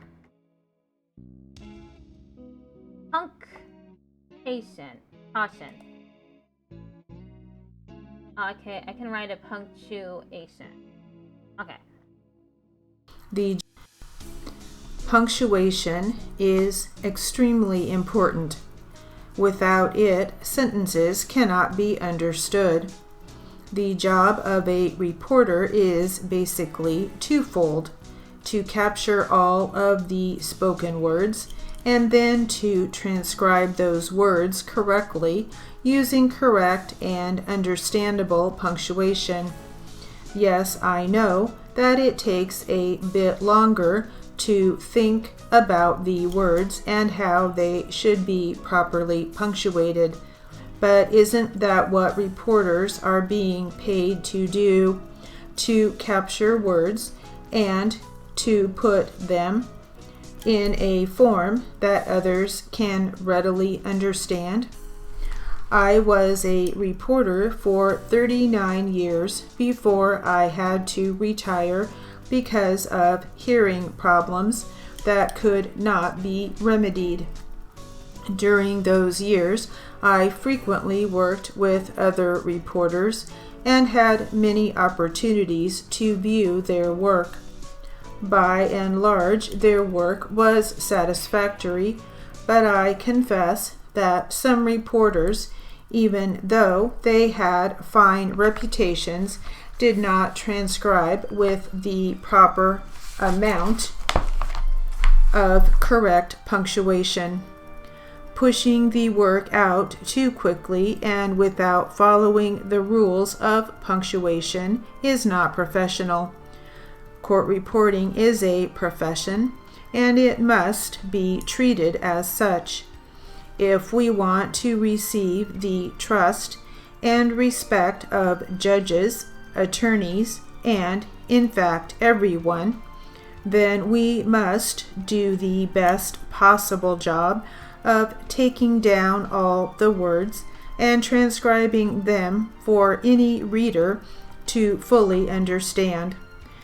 Yes, I know that many speakers do not finish their sentences, and that is exactly where our special knowledge of punctuational rules will come into play. If a speaker doesn't finish a sentence, or if he or she is interrupted, or simply trails off, the only way to transcribe that is by a dash or 2 hyphens. Using a few periods to show that is incorrect. Why?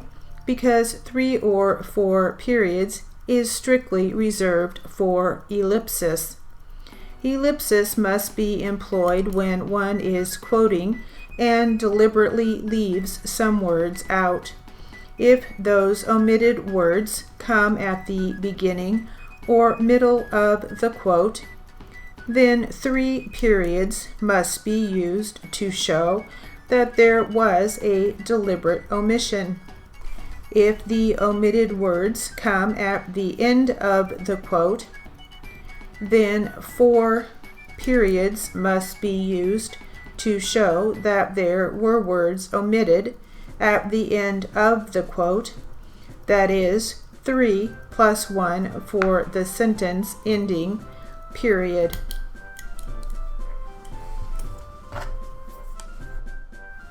Okay, some grammar rules discussed. All right, we're gonna have a real grammar or punctuation lesson, it sounds like. Let's get started with some jury charge material. A new jury charge here, and the title of this jury charge is Evaluating Testimony. Evaluating testimony. Okay. Ready? I am ready. Ladies and gentlemen, upon the issues here joined, the burden rests upon the plaintiff of proving all the material allegations of the complaint by a fair preponderance of the evidence. By preponderance of evidence is meant the greater weight of the evidence, the greater force with which the evidence on one side or the other appeals to your minds. But if the party having the burden in this case has satisfied you of the truth of his or her contention in that regard, he or she has sustained such issue by a fair preponderance of the evidence. If the evidence is evenly balanced for and against any particular fact in issue, then your finding upon such fact should be against the party having the burden of proof in that regard, since he or she has failed to prove the same by a fair preponderance of the evidence. If you believe from the evidence that any witness has testified falsely, intending thereby to deceive or mislead you as to any material fact or facts in the case, then you have a right to disbelieve the testimony of such witness, except insofar as such testimony is corroborated by other credible testimony. Preponderance of the evidence. I don't use that very often, so I forget it. But it's PPDZ. So some words to practice. We had corroborated, Corroborated. preponderance,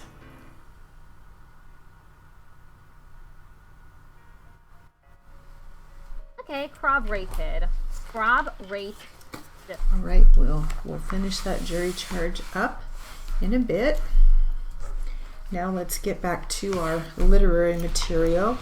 How important is punctuation? More punctuation practice.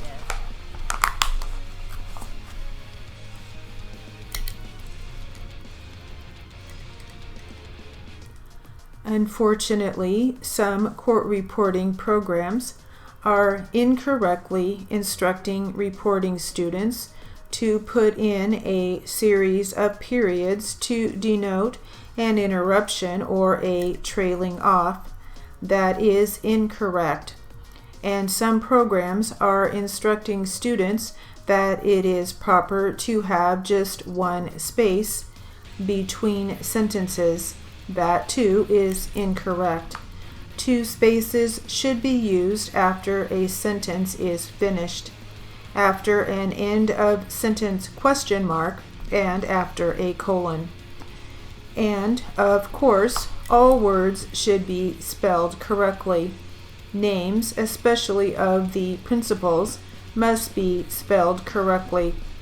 What I am attempting to do now in writing this article is to encourage and motivate every reporter, whether a student or veteran, to do the absolute best that he or she can in taking down words and transcribing them with correct punctuation. Semicolons should only be used if the reporter knows exactly how to use them. There are only 3 ways to employ them. 1. Between 2 independent clauses, sentences, as he is tall, she is short. 2. When transcribing series, as I told her that she was smart, that she was organized, and that she had a great future. And 3. To avoid confusion, as Ted came from Rome, Bill came from Berlin, Joe came from Arlington, Texas, and Harry came from Cairo. An error that I see frequently in magazines, books, and even the writings of some top reporters is the improper use of a hyphen after an adverb which precedes an adjective. The following sentence is punctuationally correct. The extremely tall girl is only 12 years old. The error that I see often in a sentence of that type is the insertion of a hyphen after, in this case, extremely. Oh, she got me. Oh, she got me on that one. I definitely put a hyphen between extremely and tall.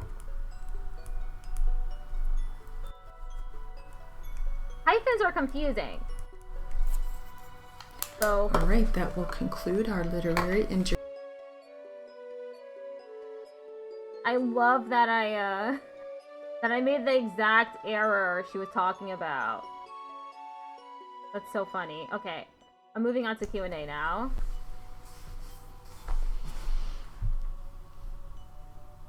Welcome to Q&A practice. We'll start with the plaintiff. Plaintiff. Ready? Who would make the resolution as to whether money or other convenient installments would be made? I think the document speaks for itself. Has the trust had any net income to date? No. Are you the principal controlling officer of both of the corporations that we have discussed? Yes. Have you advised the beneficiaries of this trust that they are beneficiaries? No. Why? Well, they are minors. I just didn't see any reason to. Why does the trust terminate 20 years and a day after the date of its establishment? If you know. I don't know. Did you instruct your attorney to draft the trust so to dissolve it and the assets go to the children after 20 years? I object on the grounds it is an infringement on the attorney-client privilege. I have objected, and therefore you don't need to answer. I was only going to say, I know what you are going to say. Actually, I don't know what you are going to say, but it doesn't make any difference. Your answer would be, you don't know why the trust provides for termination and distribution of the assets to your children after about 20 years? No, I don't. Mr. James, did you tell your attorney you wanted the trust? That's what I was going to answer. Your attorney set up a trust in legalese based on your request. I discussed it with my attorney to set up the trust. Okay. On the last page of this declaration of trust, on Exhibit A to the declaration, it shows 25,000 shares of stock issued to Ramos Beauty World and 30,000 shares of stock to James Pharmacy Inc. Is that all of the stock of those two corporations? You mean all that is issued, or all that is issued? My attorney took care of that. Yes, that is all that was issued. That was all conveyed to the trust. 100% of the stock is in the trust.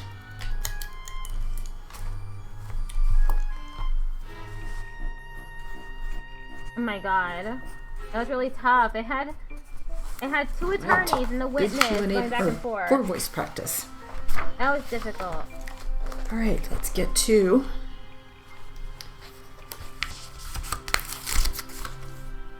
our other transcript with the accident, the EMTs,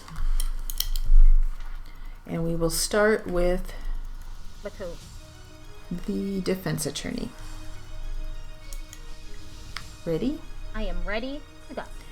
And what factors did you rely upon, along with the other treating paramedics, in order to reach that particular decision? Mechanism of injury, the injuries noted, and the level of consciousness of the patient, which would include her state of confusion. Yes. Now, you mentioned earlier that at some point during the rendering of this treatment and care, you noticed an ETOH odor on Ms. Waters. Is that correct? Yes. Do you recall when you first noticed that? At what part or during what sequence of events you noticed that? It probably would have been immediately upon turning her over, because she was face down initially, correct? Yes, but I was speaking to her while she was face down. Do you know approximately how much distance separated you from Ms. Waters' face at the time you initially asked those questions you described for me? Just your best estimate. I know it is not an exact science. 2 feet, maybe somewhere between there. And to the best of your ability, can you describe what it was you smelled, or what? I just smelled like alcohol. Now, is it part of your training and experience as a paramedic/firefighter, once you notice that you believe to be an ETOH odor on a patient, is there anything that you do, administer any types of tests like a BAC test or a urine test, or anything at all to determine the quantity of alcohol potentially in a patient's system at that time? No. So at the time you noticed that ETOH odor, as a treating paramedic on the scene, you wouldn't be able to differentiate between Ms. Waters, whether she had drank 1 beer or 12 or 15 beers, or what type of alcohol or how much alcohol was in her. Is that correct? That's correct. And at that point that you were rendering treatment and care to Ms. Waters at the scene, you would have no way of knowing whether that the quantity of alcohol, if any, in her system contributed to this accident at all, would you? No. And that's not your role in the treatment of care to take that kind of determination, is it? No. Now, you mentioned when you were talking to one of your partners prior to coming to this deposition, he had used the term the drunk lady that was laying in the street. Is that correct?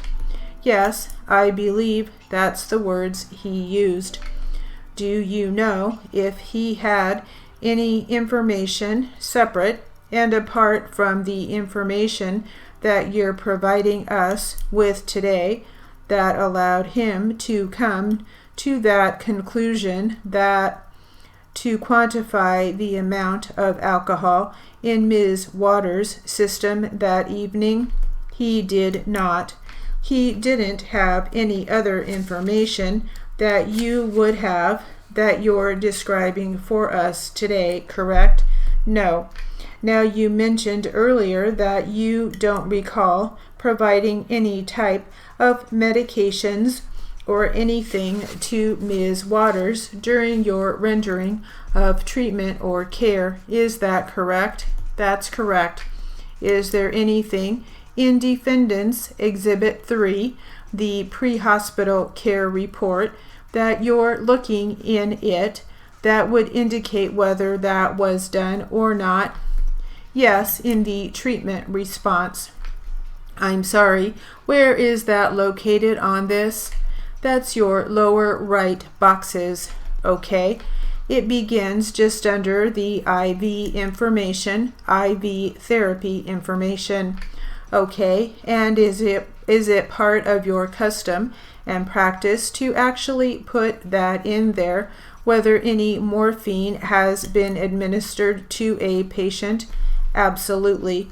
And due to the fact that it's not listed in what's described as Defendant's Exhibit 3, is that what you're relying upon in making that decision that no morphine was provided to Ms. Waters that evening? At this time, yes, but that can be proven as well. And how could that be proven? We have written documentation of narcotic logs that we have to document what patients received, what narcotics, because those are controlled drugs, and we have to be responsible for every one given and restock. Do you know what that particular document's entitled? Is it just a narcotic log? I believe it is just our controlled substance log. Is it a part of your custom and practice to carry one of those documents with you on a call, such as the one that you received for Ms. Waters? They're located in the paramedic van. Based on your recollection, have you ever seen a narcotic log for Ms. Waters' case? No. Do you know? Let me just interpose, sorry, a late objection. Sure, that it lacks foundation. Okay. Oh, that's it for that. Okay, test time.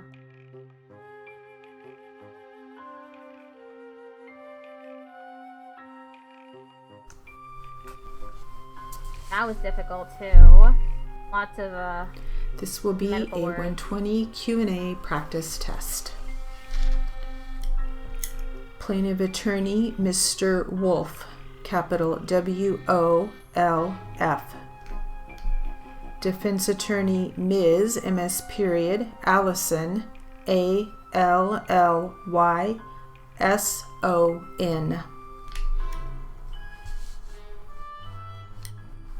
Lacks foundation is a whole brief.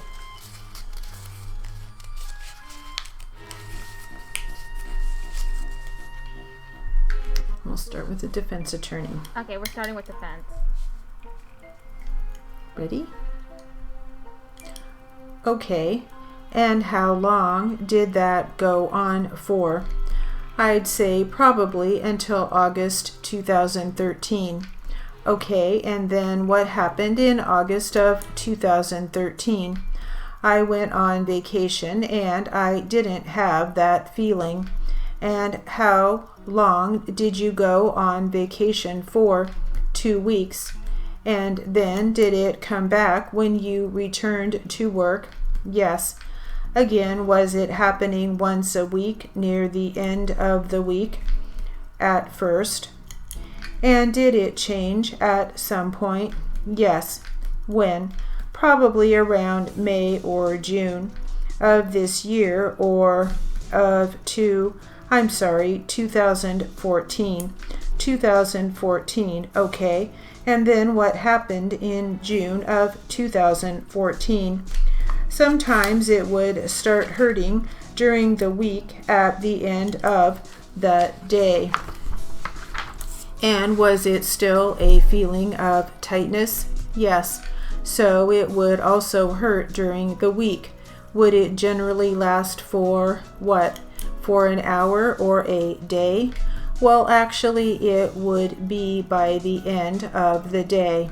And well, sometimes I would feel it while I would be sitting in my chair at work. I'd feel uncomfortable. So I would constantly lean up and lean back. Did you? But mostly it was at its worst in the evening by the time I would get home, and maybe just one day during the week and at the end of the week. Okay, all right. And have you ever had them look at your chair for ergonomics and all that? Did they do any of that? No, not at that time. What's that answer, please? No. Okay, thank you.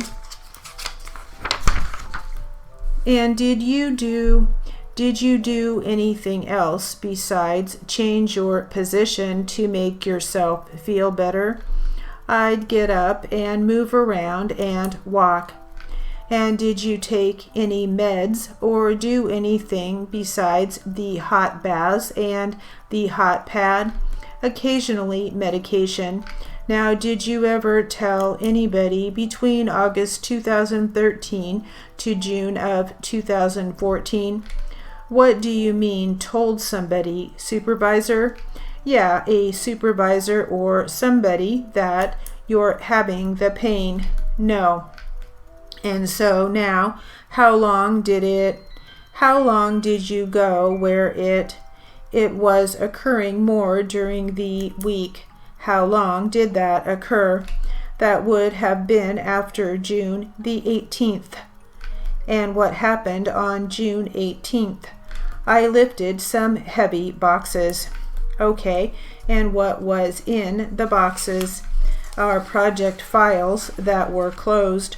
Okay, and then what happened when you lifted the boxes on that particular day? I'm not exactly sure what you mean. I'm sorry. What happened? Did you feel some more pain or... Oh, you're... Okay, yeah. So, yeah, when I lifted the boxes, it wasn't when I lifted one of the boxes to put it back where it was at, I felt a sharp pain in my lower back. Was it in the middle, on the side? It was my lower back to the left and right of the center of my lower back. So on both sides? Yes. Okay, and what did you do immediately when you felt the pain? I stopped lifting the boxes. Okay, and did you work out the rest of the day? That was at the end of the day. And were you still feeling pain when you went home? I did. And did you do anything for it? I took a hot bath. And what was the next thing that you did for that pain? That evening? Yeah. Or the next time you did anything? I'm a little confused. Let me rephrase my question. Did your pain continue into the next day? Well, I woke up and I didn't really feel the pain. I don't remember feeling the pain. It gradually got worse. Over the weeks or when?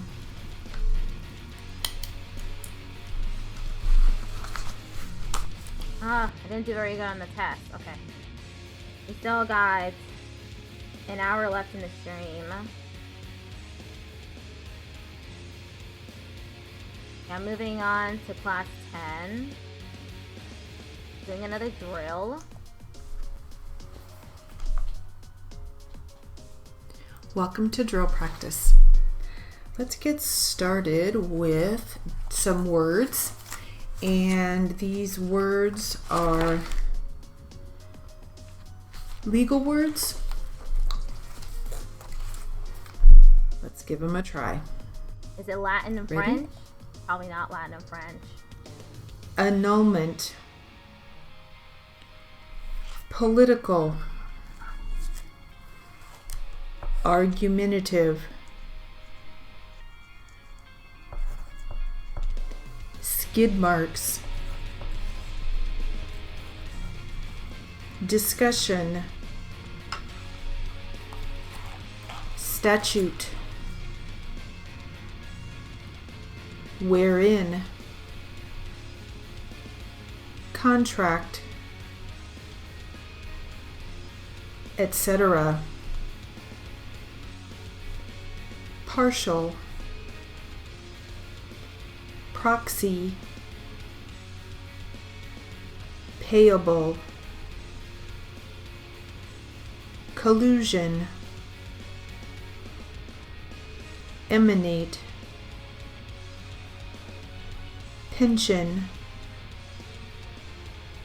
Lawsuit.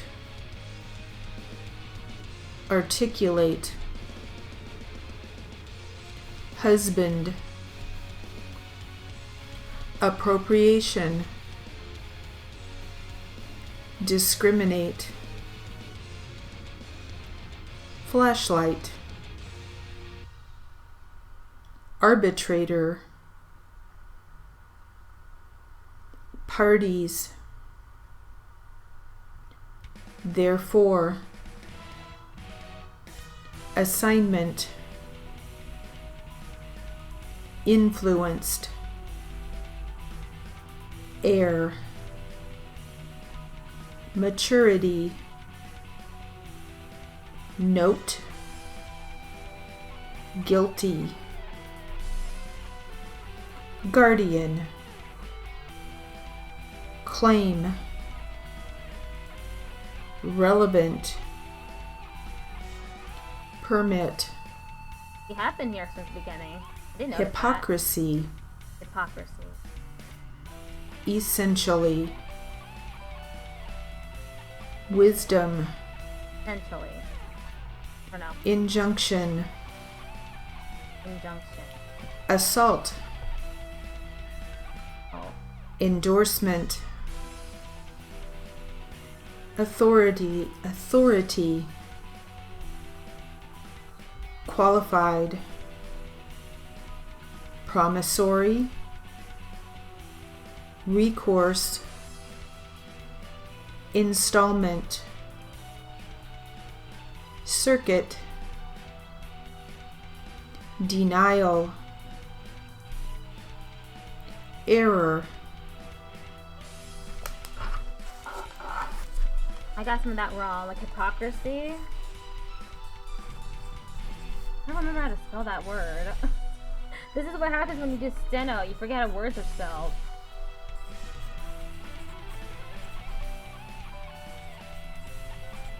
Hypocrisy. All right, hopefully your fingers are feeling warmed up. So let's try some addresses now. Addresses and phone numbers. A little number practice. There, I wrote hypocrisy. Ready? Wait, promissory first. Promissory. Promissory. Okay. I see.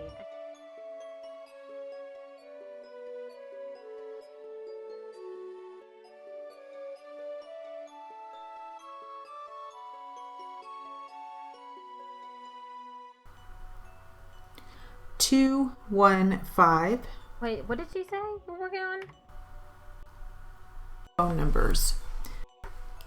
Addresses now. Addresses and phone numbers. Okay, addresses Little and number phone numbers. practice.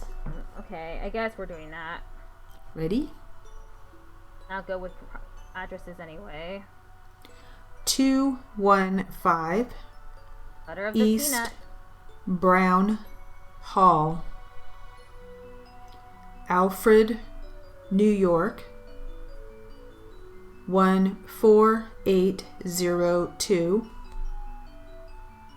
607 587 3427 6500 Jericho Turnpike, Comic, New York 11725 631 499 7100 11 Park Place, 4th floor, I usually find the weird stuff more entertaining. New York, New York. A lot of people haven't heard of stenography. 10007 212 962 0002 100 South Limestone Street,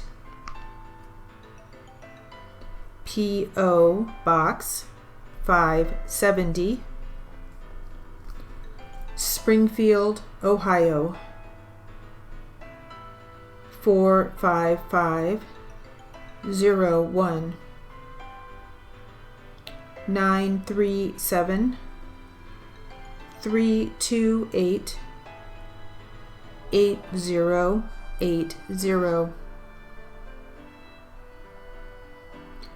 3110 Mustang Road, Alvin, Texas 77511 281 756 3757 We're almost done with this. 901 Avenue K, Grand Prairie, Texas 75050 972 467 1607. Okay, done with that. We got 5 minutes left of this drill.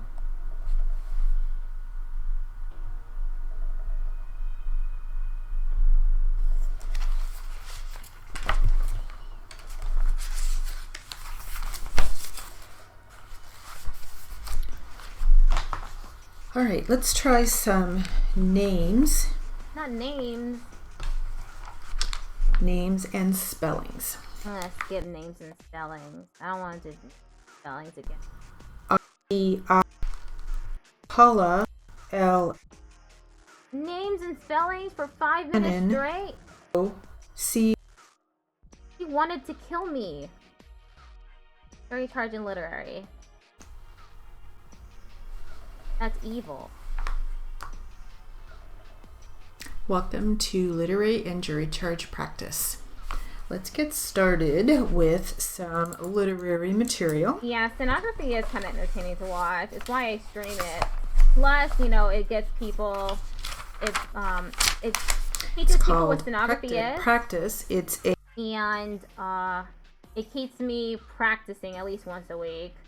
Sometimes I fall off of practice. Like I fell off the past 2 weeks. So me going for 4 hours straight is really good. They actually recommend that you practice 3 to 4 hours a day because of how difficult stenography is. But I fail that a lot of the time. I usually go for 2 hours instead.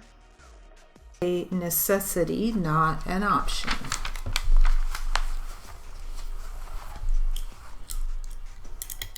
Ready? I am ready. While there are many schools of thought concerning the methods and how much time reporters should spend practicing, what is very clear is daily disciplined practice sessions leads to student success. Leaders should think critically about how to deliver the structure that provides the greatest opportunity for achievement and the best outcomes for students. I firmly believe that the purpose of systematically thinking about practice is not to establish a one-size-fits-all model for practice, but simply to determine situationally what works to help students to achieve at their individual level. In my perfect world, learning rather than practice or seat time will be the core measure of progress, and students will be able to demonstrate in dynamic environments what they've learned from outset through to proficiency. What's more, I'm in accord with Humphrey Sontag's assertion: practice does not end when you graduate. Most professional reporters and captioners continue to hone their skills through regular practice and continuing education regime throughout their careers. I assert that practice beyond school should be viewed not as a static, one-time experience, but as a lifelong journey of building one's knowledge and skills. As I reflect on my journey toward piano mastery, I realize the importance and necessity to practice regularly. It was during my tenure at McCormick College that I decided to try again. Witnessing the hard work and dedication of court reporting students gave me the inspiration I needed to take practicing seriously. At times, when I'm dragging to get to my instrument, I often think about the time and effort court reporting students are putting into practice, and that gets me motivated. I have found my music again. I have court reporting to thank for that. Yeah, it is really difficult. It's mostly just memorization. You're trying to practice enough that you don't even think about what your fingers are doing. You just write. That's what makes it so difficult. All right, let's get back to some jury charge work, jury charge practice. And the subject of this jury charge is duress. Duress.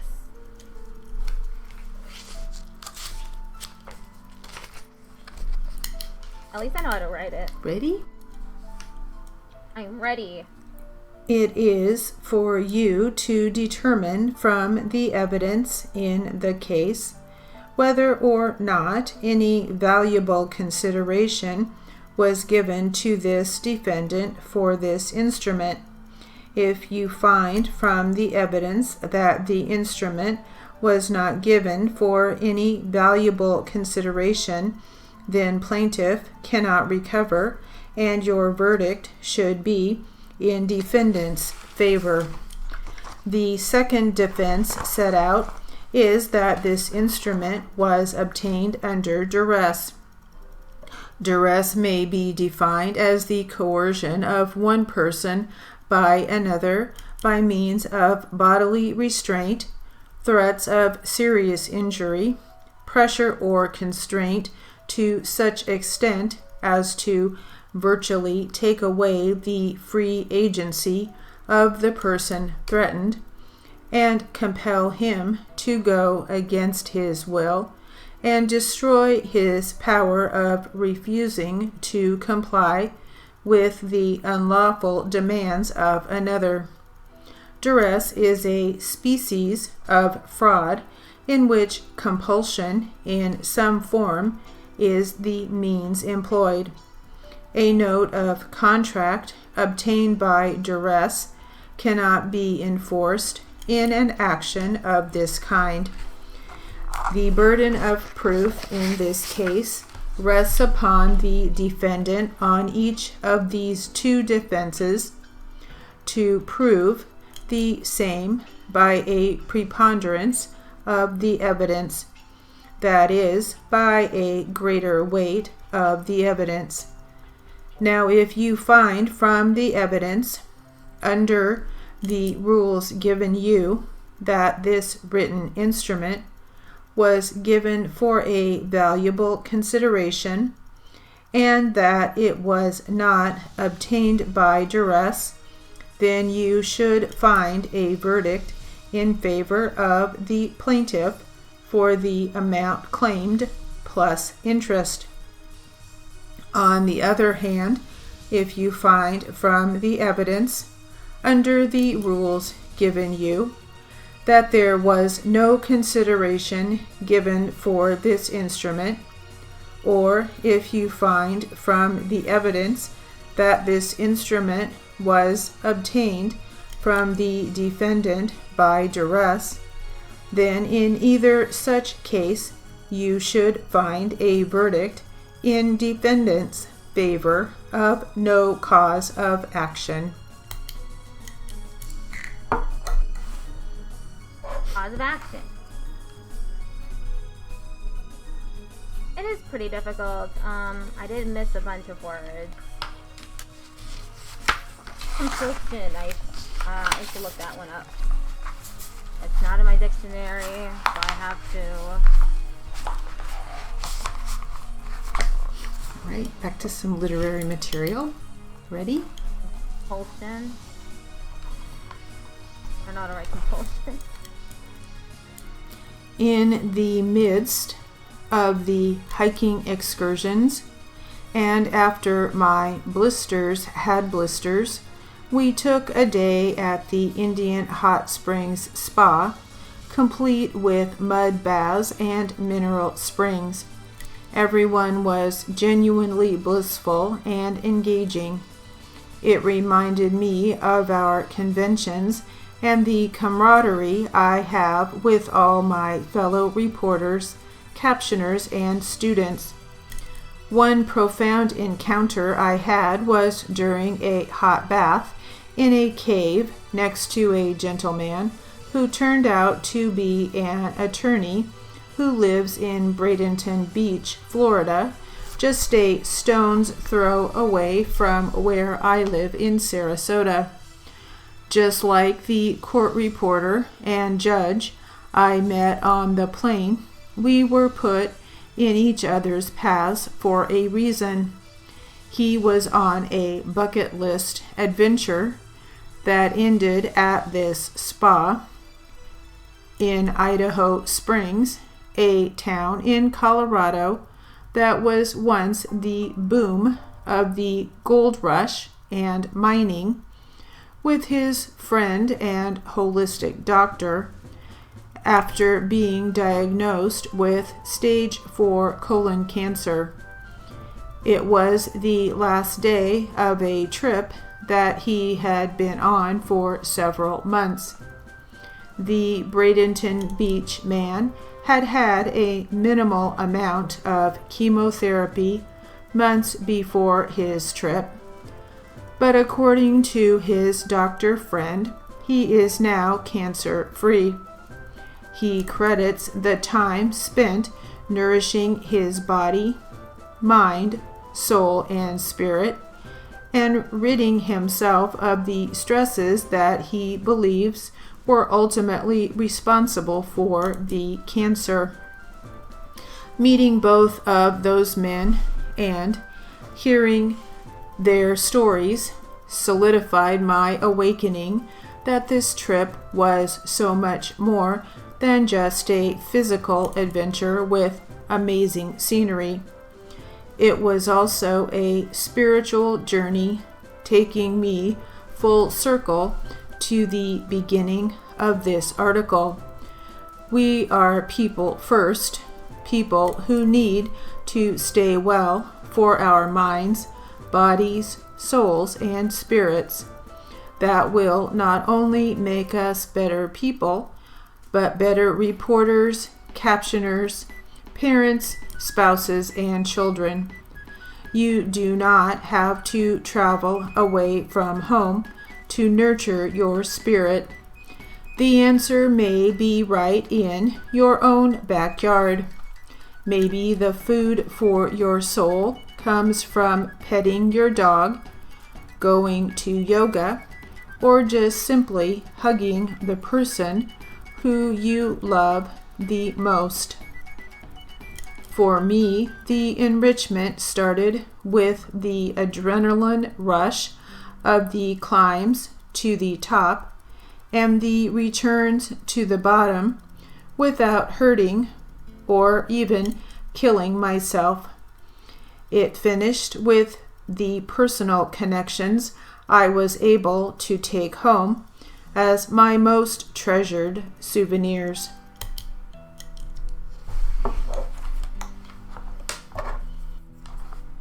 Okay, connection. Hex. Okay, it's hex.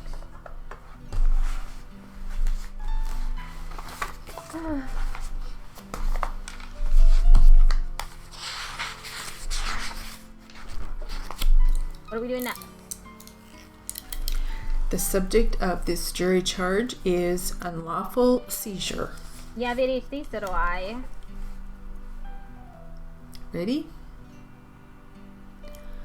Ladies and gentlemen of the jury, one of the inalienable rights of the individual citizen is the immunity from the unlawful seizure and detention of his person by any agency of the state.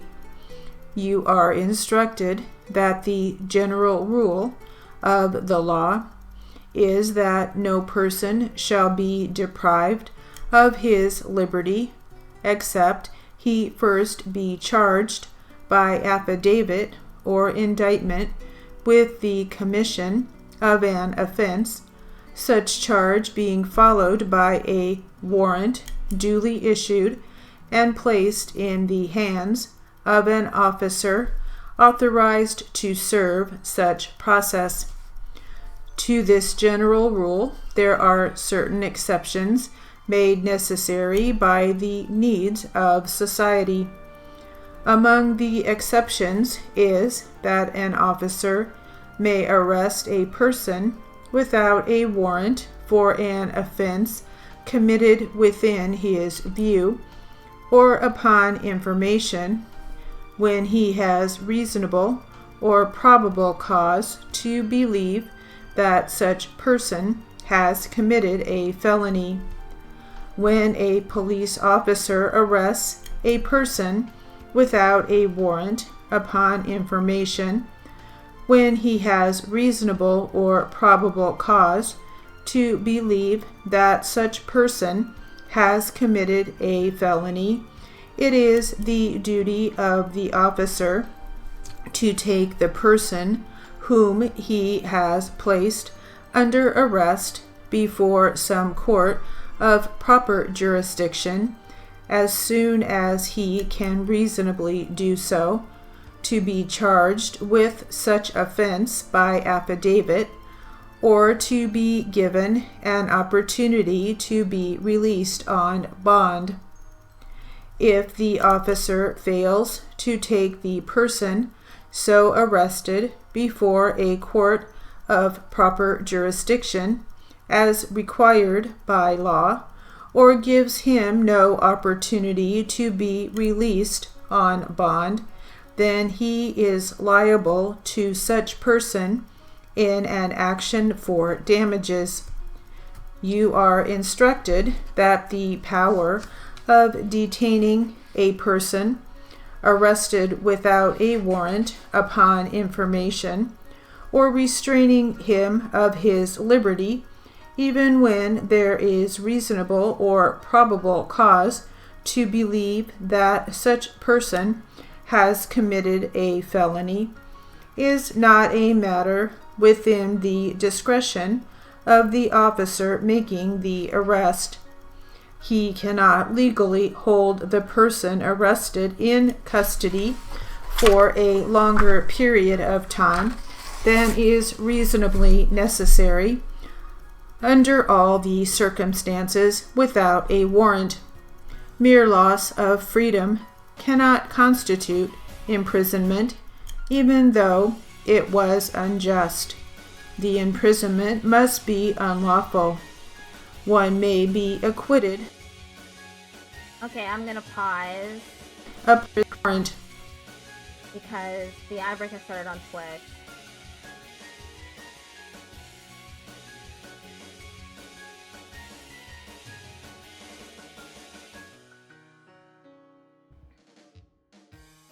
Discretion.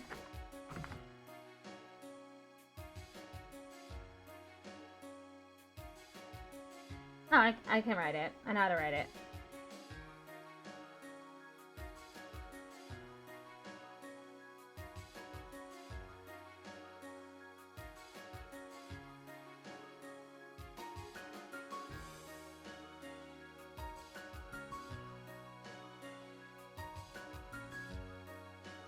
I might have to do another class.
Oh, ad break has ended.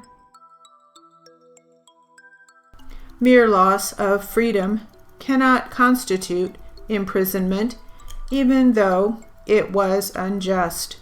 The imprisonment must be unlawful. One may be acquitted upon the merits of the case or discharged under some question of law, but that fact does not, in and of itself, make the restraint placed upon his liberty false imprisonment. Ladies and gentlemen of the jury, if you find for the plaintiff, you are instructed that wounded pride, humiliation, and mortification resulting from the public arrest and the public trial are elements to be taken into consideration in assessing damages in cases of this character. You are further instructed that in case of false imprisonment and malicious prosecution, the jury may inflict exemplary damages when the facts so justify. Such damages do not necessarily depend upon malice on the part of the wrongdoer, but they may be rightfully awarded when the wrongful act is willfully done in a wanton or oppressive manner, or done in the reckless disregard of the rights of the complaining party.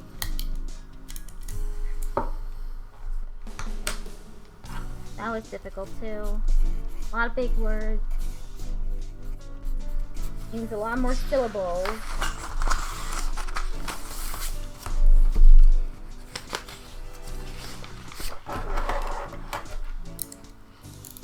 Write a little more jury charge practice.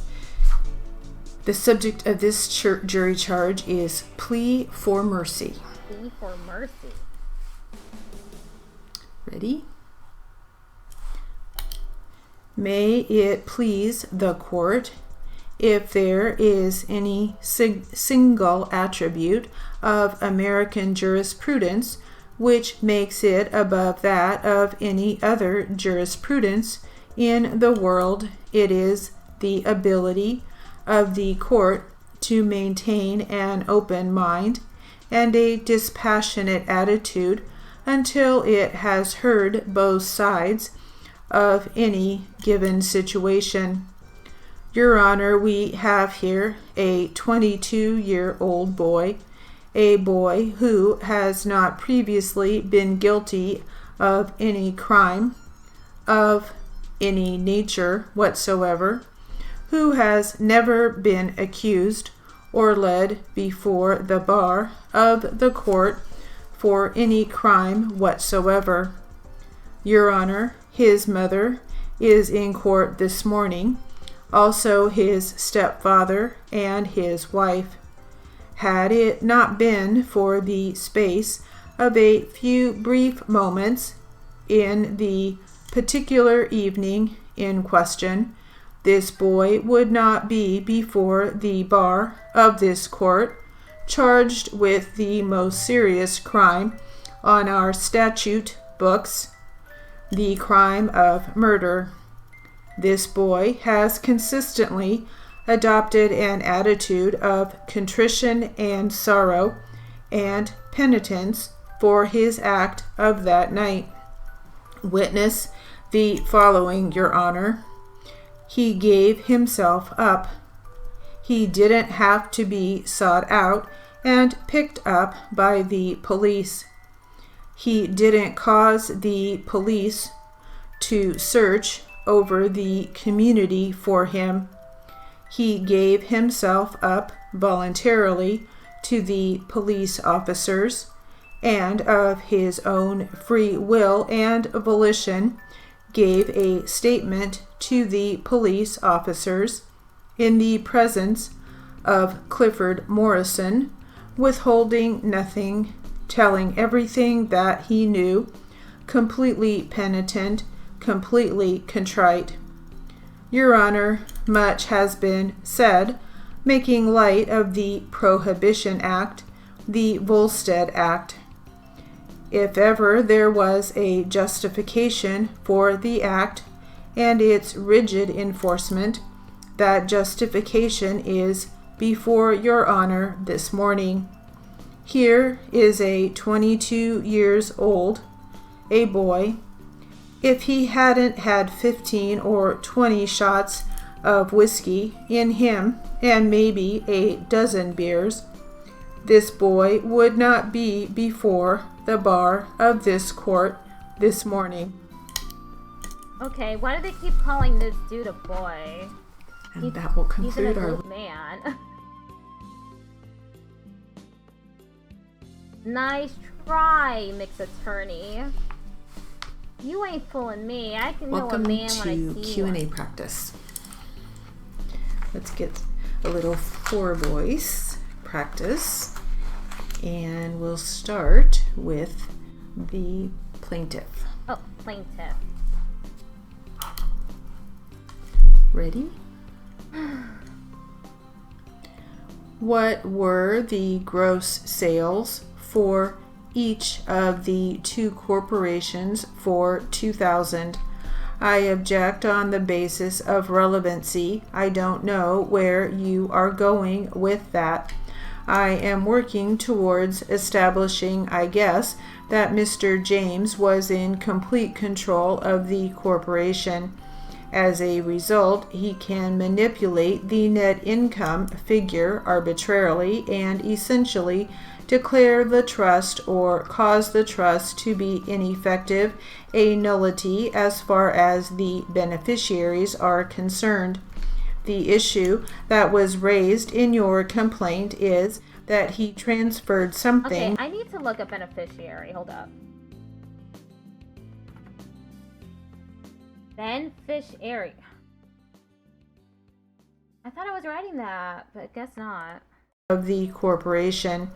As a result, he can manipulate the net income figure arbitrarily and essentially declare the. I'm going to just restart this. What were the gross sales for each of the two corporations for 2000? I object on the basis of relevancy. I don't know where you are going with that. I am working towards establishing, I guess, that Mr. James was How do I write relevancy? Okay. I don't know where you are going with that. I am working towards establishing, I guess, that Mr. James was in complete control of the corporation. I am working towards establishing, I guess, that Mr. James was in complete control of the corporation. As a result, he can manipulate the net income figure arbitrarily and essentially declare the trust or cause the trust to be ineffective, a nullity as far as the beneficiaries are concerned. The issue that was raised in your complaint is that he transferred something that had value when he was insolvent during a statutory period of time. The value at that time, if any, is controlled. If he didn't transfer anything, there is nothing to be gained. So his current status of the trust at this point in time makes no difference at all. The fact that the trust is governed by its own terms is apparent. The terms in his trust and his ability to control it would relate to the issue of a fraudulent conveyance and as to whether or not he was attempting to elude his creditors or whether, in fact, he was attempting to make an effective conveyance of some property for the benefit of his children. I would say in your statement there are 2 or 3 parts. Number 1, I think the trust speaks for itself as to what it is intended to do and how it was intended to do it. As to the creditors, the only thing the creditors could be concerned with would be whether he conveyed something that they could have reached, whether there was something of value or something that they could have reached and they conveyed. It is our position that that was not the case. If you are saying it had earning power in the future, you are really talking in contradictory terms.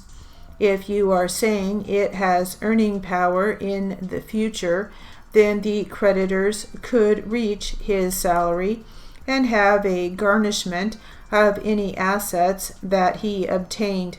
He is not taking the money from the corporations. It could be reached by attachment or excused on a judgment. So he wouldn't be taking anything from them that wasn't otherwise available to them. I think that would bear on his evidence of his intention, which is an element of another subsection of a fraudulent conveyance section, one of the subsections of the major section that I cited involves fraudulent intent. I would think that to the extent that it was valid, or whether or not it was, for example, a sham trust, or whether or not it was attempted to be an effective transfer to his children, is going to relate to the issues of his intent and his mental state. In view of the interest of discovery, I would think that would be a reasonable question. Oh, wow, that was... I don't even know what they're talking about, to be honest. Something about a trust?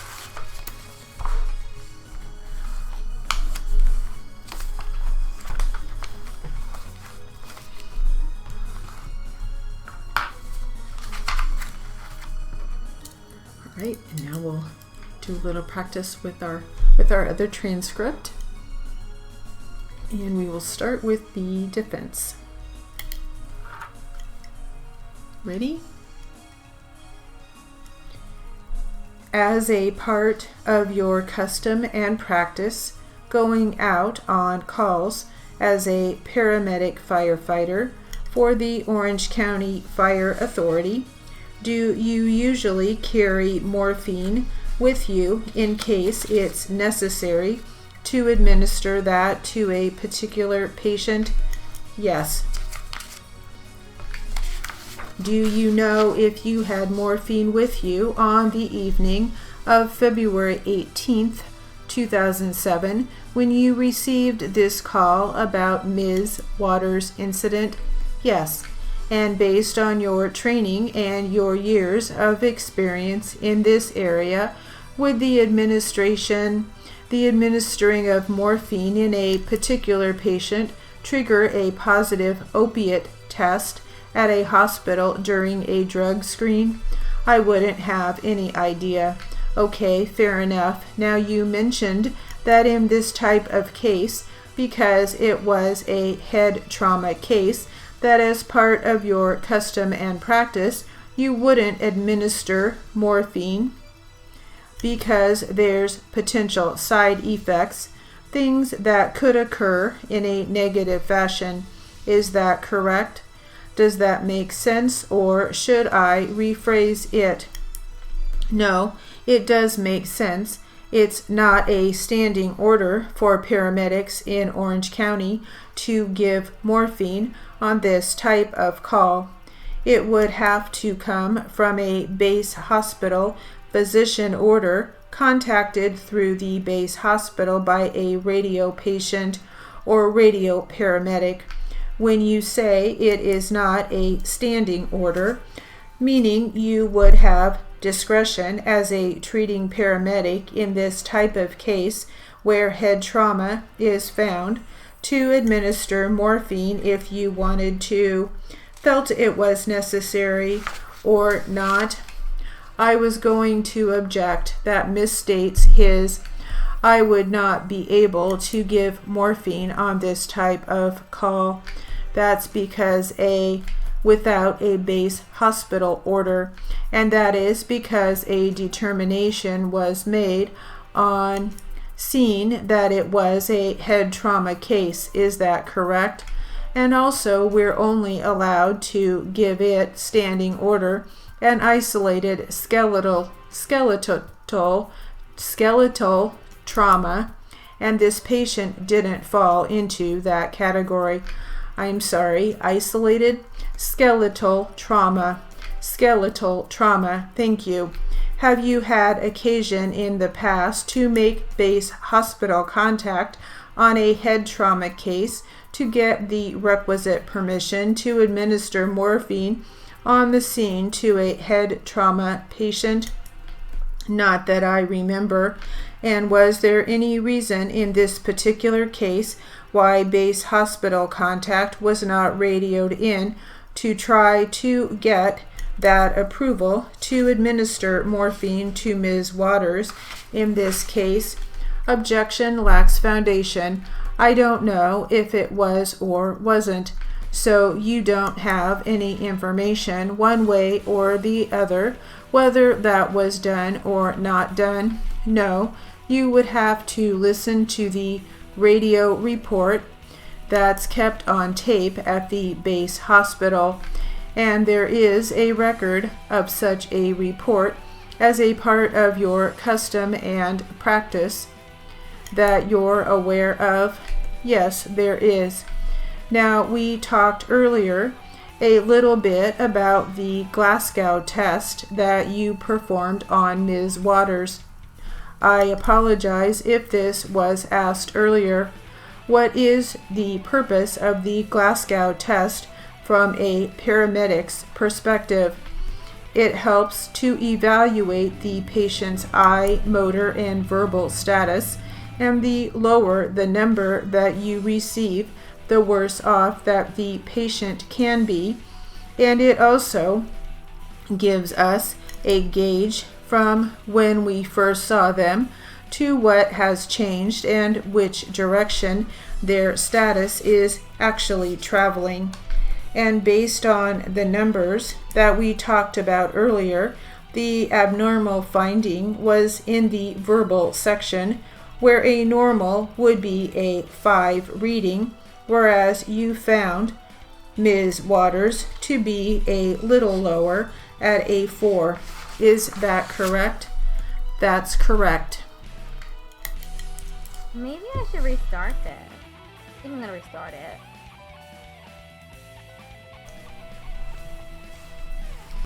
Practice.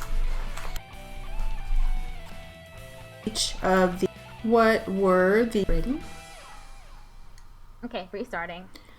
What were the gross sales for each of the 2 corporations for 2000?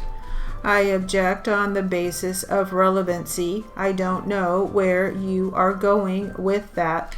I am working towards establishing, I guess, that Mr. James was in complete control of the corporation.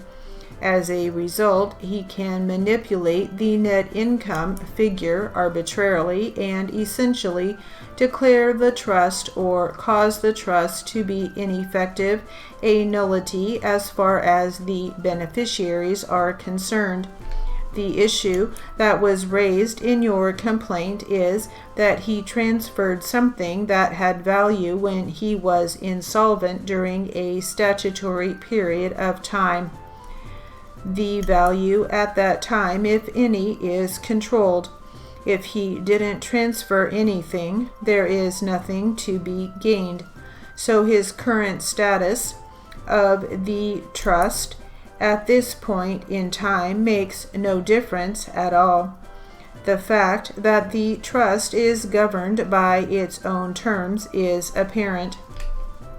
The terms in his trust and his ability to control it would relate to the issue of a fraudulent conveyance and as to whether or not he was attempting to elude his creditors or whether, in fact, he was attempting to make an effective conveyance of some property for the benefit of his children. I would say in your statement there are 2 or 3 parts. Number 1, I think the trust speaks for itself as to what it is intended to do and how it was intended to do it. As to the creditors, the only thing the creditors could be concerned with would be whether he conveyed something that they could have reached, whether there was something of value or something that they could have reached and they conveyed. It is our position that that was not the case. If you are saying it had earning power in the future, you are really talking in contradictory terms. If you are saying it has earning power in the future, then the creditors could reach his salary and have a garnishment of any assets that he obtained. He is not taking the money from the corporations. It could be reached by attachment or excused on a judgment.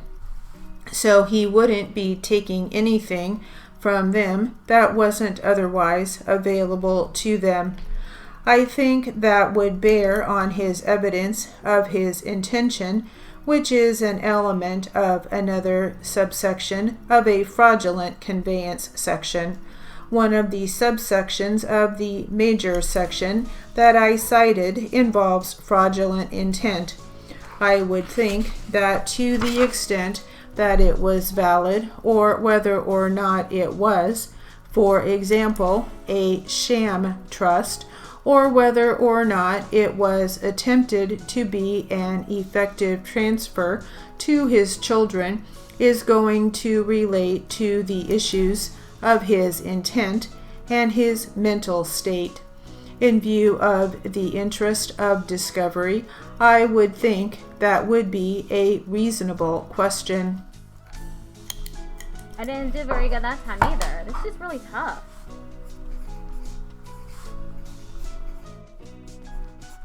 A lot of words I've never written before, like conveyance. I don't know how to write manipulate either. Myth. Okay, it's myth. Manipulate. All right, and now we'll do a little practice with our other transcript. And we will start with the defense. Ready? Defense.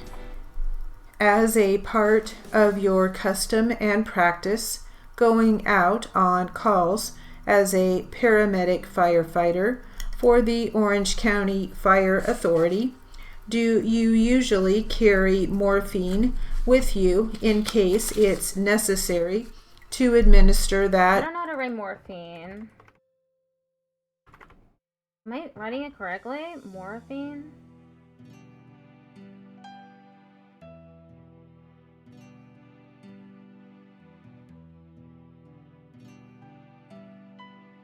Morphine.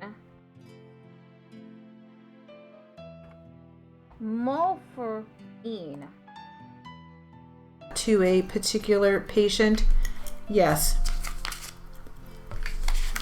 Do you know if you had morphine with you on the evening of February 18th, 2007, when you received this call about Ms. Waters' incident? Yes. And based on your training and your years of experience in this area, would the administering of morphine in a particular patient trigger a positive opiate test at a hospital during a drug screen? I wouldn't have any idea. Okay, fair enough. Now you mentioned that in this type of case, because it was a head trauma case, that as part of your custom and practice, you wouldn't administer This is tough. Okay, let me just test at a hospital during a drug screen. I wouldn't have any idea. Okay, fair enough. Now you mentioned that in this type of case, because it was a head trauma case, that as part of your custom and practice, you wouldn't administer morphine because there's potential side effects, things that could occur in a negative fashion. Is that correct? Does that make sense, or should I rephrase it? No, it does make sense. It's not a standing order for paramedics in Orange County to give morphine on this type of call. It would have to come from a base hospital physician order contacted through the base hospital by a radio patient or radio paramedic. When you say it is not a standing order, meaning you would have discretion as a treating paramedic in this type of case where head trauma is found, to administer morphine if you wanted to, felt it was necessary or not. I was going to object that misstates his. I would not be able to give morphine on this type of call. That's because without a base hospital order, and that is because a determination was made on scene that it was a head trauma case. Is that correct? And also, we're only allowed to give it standing order and isolated skeletal trauma, and this patient didn't fall into that category. I'm sorry, isolated skeletal trauma. Thank you. Have you had occasion in the past to make base hospital contact on a head trauma case to get the requisite permission to administer morphine on the scene to a head trauma patient? Not that I remember.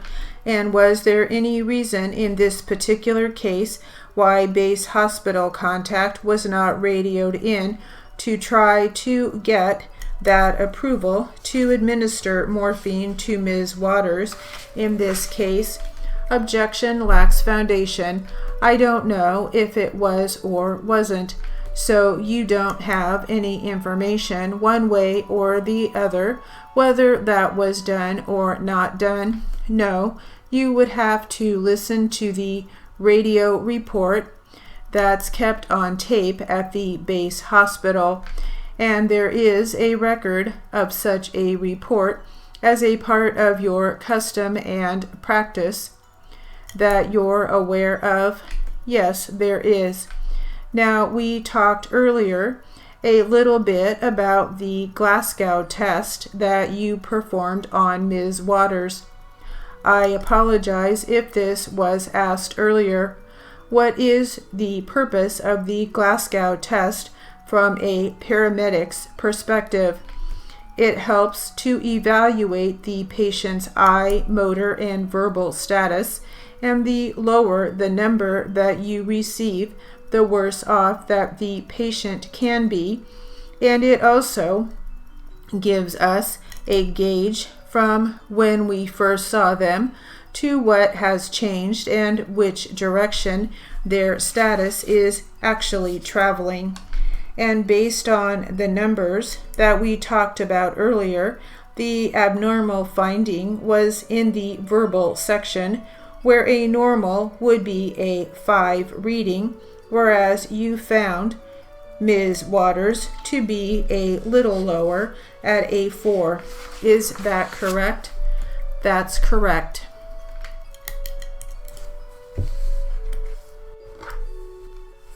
Okay, I'm gonna move on to the test. Morphine, it pops up as morphine. That's why I couldn't get it. Morphine.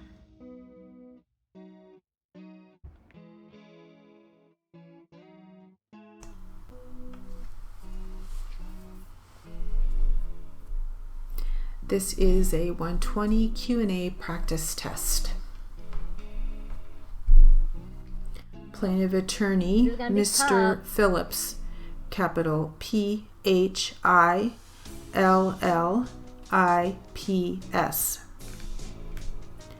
Defense attorney, Ms. MS period Scott, capital SCOTT.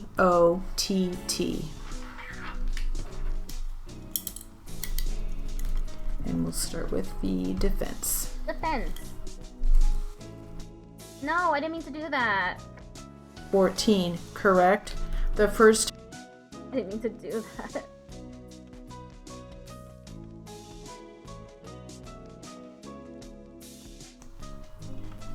There. Ready? When was the first time that you went to the doctor for the pain? That wasn't until June of 2014. And, okay, are we talking June 2014, correct? The first time I went for my back, yes. Thank you. Okay, and so, and this time you're still in the same thing where you'll wake up feeling okay, and then later it would get worse and worse during the day. Well, okay, so we have two different things going on. At first I was feeling the tightness in my shoulders, you know, right? Every now and then. It wasn't that it was painful, but I could work through it. After I lifted those boxes over the course of maybe a week to 2 weeks, it gradually got worse to the point where I'd say after the first week, when towards the end of the day, I'd be in horrible pain and I could barely walk.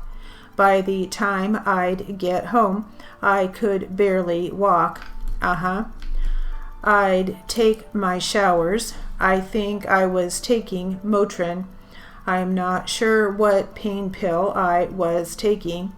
And I'd feel, when I'd wake up in the morning, I'd feel okay. And then the same thing. It would repeat itself. But by mid-August, it got to the point where a couple hours after I'd get to work and sitting in the chair, I'd experience that pain would start to come. And as the day would go on, it would get worse and worse and worse. And were you feeling pain in your neck and shoulders and your low back, or just one? The neck and the shoulders and my mid-back got extremely worse. Okay, and the lower back. And was the pain in your shoulders and neck, is it still just a tightness or different? I'm sorry, can you repeat that? The pain in your shoulders, was it still just a feeling of tightness, or was it something different? It was something different. Can you describe it? It was more like a strain, like it was the tightness times 10. And you were still trying the meds and the hot baths? Yes. Okay. And then you went to the doctor in August. Where did you go? Can I just add this? Sure. Every day up until I went to the doctor, I would be in horrible pain. By the time I'd get off work, I could barely walk. But on the weekends, being away from sitting in that chair, it seemed to relieve the pain some. I didn't feel as bad. It was better on the weekends. Okay, yes, okay, all right. And then what doctor did you go to in June of 2014? It was a doctor at Kaiser. I don't remember the name, I'm sorry. And is Kaiser who you've had for your employee health benefit provider for how long? Since. Which Kaiser did you go to? In Irvine. Do you need a break? Are you okay? I'm okay. Just thinking about that pain is upsetting. So were you with Kaiser for... You've been with them pretty much for the last 10 years or so. Since I've been employed at the school, yes. What did the doctor tell you? She gave me some medications for my back pain. Also addressed the fact that I was stressed out and depressed. I need a break. You need a break. Back on the record. We had an off-the-record discussion.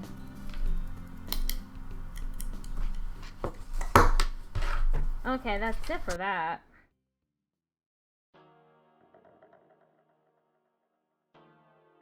I got 8 minutes left. Thanks again for being part of the event. Thank you for creating the event in the first place. Gonna go live and I'll see you in a bit. Okay, I'll be waiting. I might just redo one of the things I was doing. I might redo this while I'm waiting. Why not redo it? It's really tough. Ready? What were the gross sales for each of the two corporations for 2000? I object on the basis of relevancy. I don't know where you are going with that. I am working towards establishing, I guess, that Mr. James was in complete control of the corporation. Oh, I messed it up immediately. Of the two corporations for 2000. I object on the basis of relevancy. I'm doing okay. I don't know where you are going with that. I am working towards establishing, I guess, that Mr. James was in complete control of the corporation.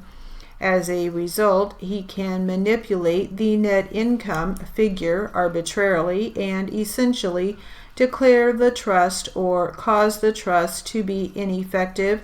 Manipulate the net income figure arbitrarily and essentially declare the trust or cause the trust to be ineffective, a nullity as far as the beneficiaries are concerned.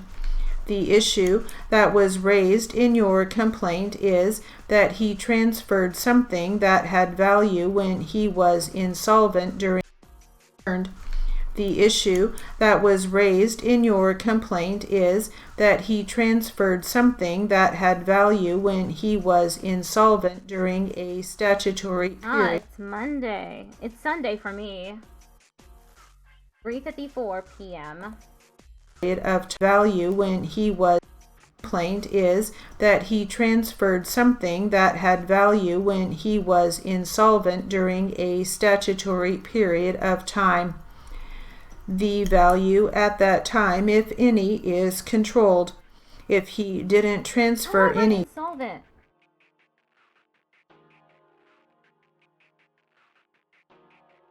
I don't know how to write it. Insolvent, maybe?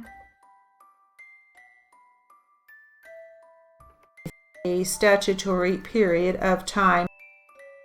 In your complaint is that he transferred something that had value when he was insolvent during a statutory period of time. The value at that time, if any, is controlled. If he didn't transfer anything, there is nothing to be gained. So his current status of the trust at this point in time makes no difference at all. The fact that the trust is governed by its own terms is apparent. The terms in his trust and his ability to control it would relate to the issue of a fraudulent conveyance and as to whether or not he was attempting to elude his creditors or whether, in fact, he was attempting to make an effective conveyance of some property for the benefit of his children. I would say in your statement there are 2 or 3 parts. Number 1, I think the trust speaks for itself as to what it is intended to do and how it was intended to do it. As to the creditors, the only thing the creditors could be concerned with would be whether he conveyed something that they could have reached, whether there was something of value or something that they could have reached and they conveyed. It is our position that that was not the case. If you are saying it had earning power in the future, you are really talking in contradictory terms. If you are saying it has earning power in the future, then the creditors could reach his salary and have a garnishment of any assets that he obtained. He is not taking the money from the corporations. It could be reached by attachment or excused on a judgment. So he wouldn't be taking anything from them that wasn't otherwise available to them.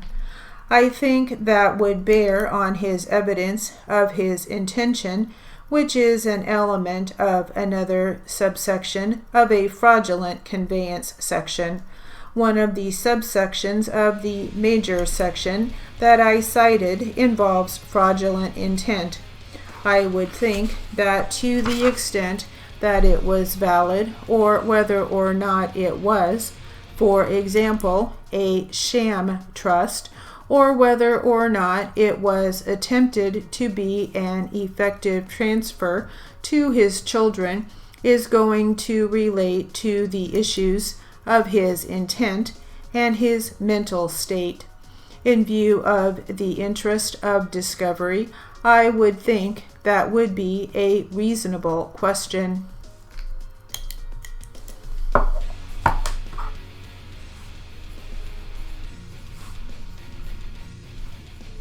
This is the third time I've done this, and I'm still not getting most of it.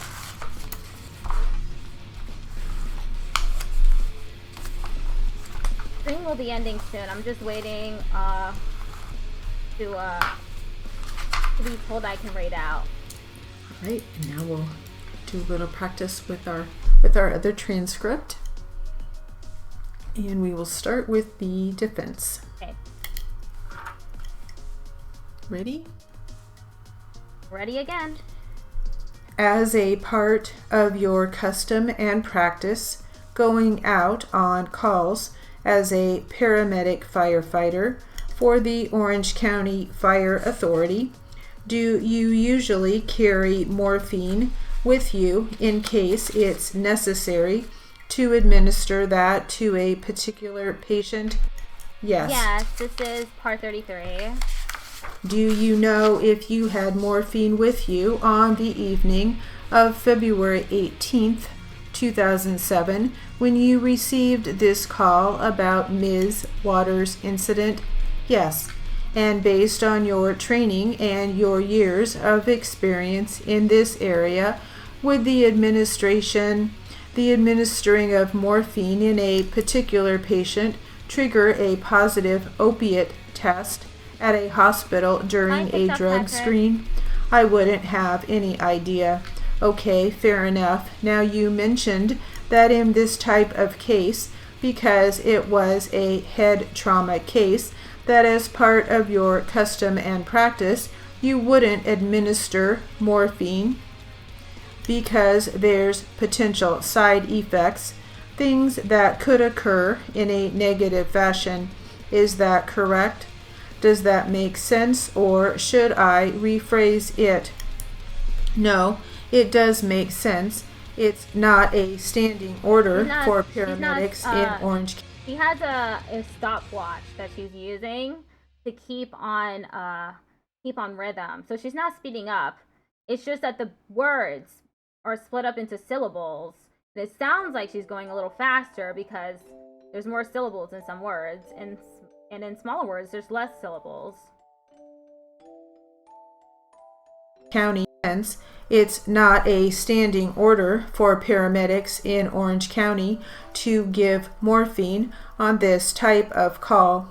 It would have to come from a base hospital physician order contacted through the base hospital by a radio patient or radio paramedic. When you say it is not a standing order, meaning you would have discretion as a treating paramedic in this type of case where head trauma is found to administer morphine if you wanted to, felt it was necessary or not. I was going to object. That misstates his. I would not be able to give morphine on this type of call. That's because without a base hospital order, and that is because a determination was made on scene that it was a head trauma case. Is that correct? And also, we're only allowed to give it standing order and isolated skeletal trauma, and this patient didn't fall into that category. I'm sorry, isolated skeletal trauma. Thank you. Have you had occasion in the past to make base hospital contact on a head trauma case to get the requisite permission to administer morphine on the scene to a head trauma patient? Not that I remember. And was there any reason in this particular case why base hospital contact was not radioed in to try to get that approval to administer morphine to Ms. Waters in this case? Objection lacks foundation. I don't know if it was or wasn't. So you don't have any information one way or the other whether that was done or not done? No, you would have to listen to the radio report that's kept on tape at the base hospital, and there is a record of such a report as a part of your custom and practice that you're aware of? Yes, there is. Now, we talked earlier a little bit about the Glasgow test that you performed on Ms. Waters. I apologize if this was asked earlier. What is the purpose of the Glasgow test from a paramedic's perspective? It helps to evaluate the patient's eye, motor, and verbal status, and the lower the number that you receive, the worse off that the patient can be, and it also gives us a gauge from when we first saw them to what has changed and which direction their status is actually traveling. And based on the numbers that we talked about earlier, the abnormal finding was in the verbal section, where a normal would be a 5 reading, whereas you found Ms. Waters to be a little lower at a 4. Is that correct? That's correct.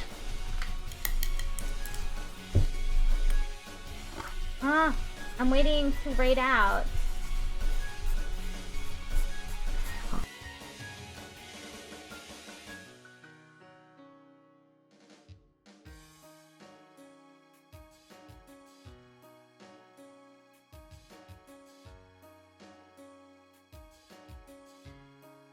Gonna rate out soon. I'm just waiting for Anya to let me know that I can rate out.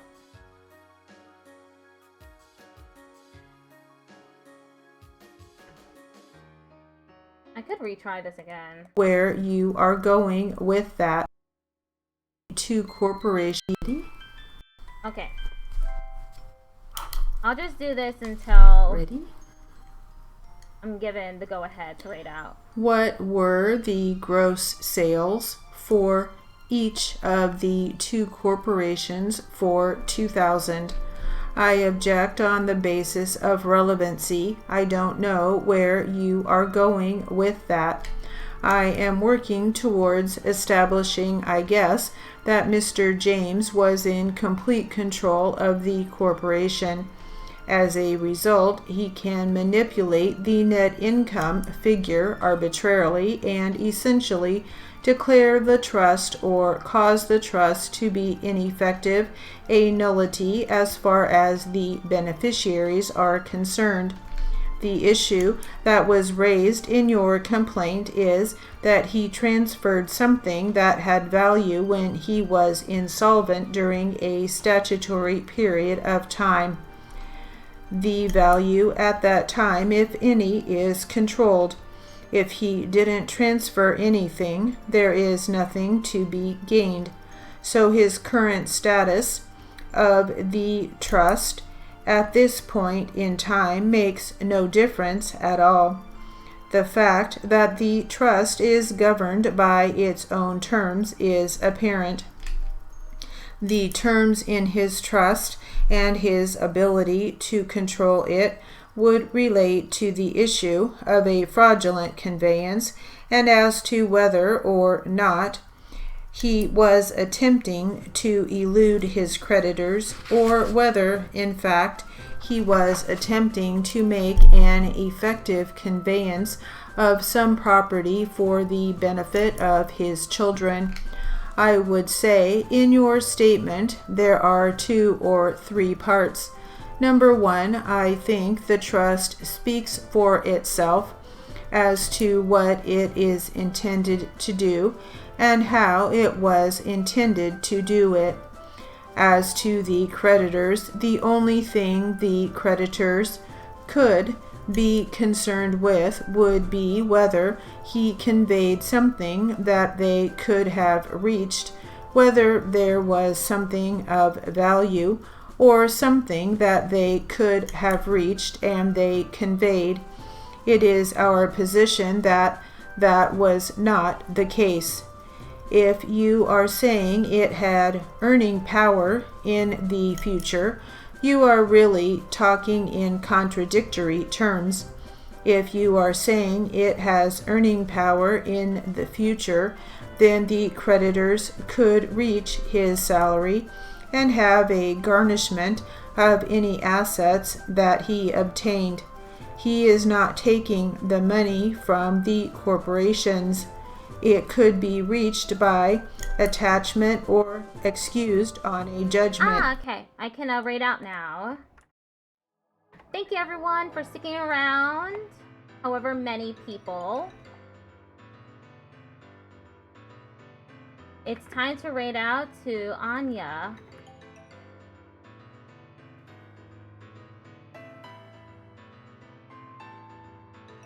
Goodbye, everybody.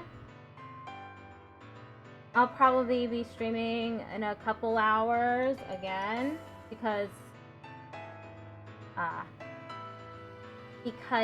want to do the 100 line again. Goodbye, everybody.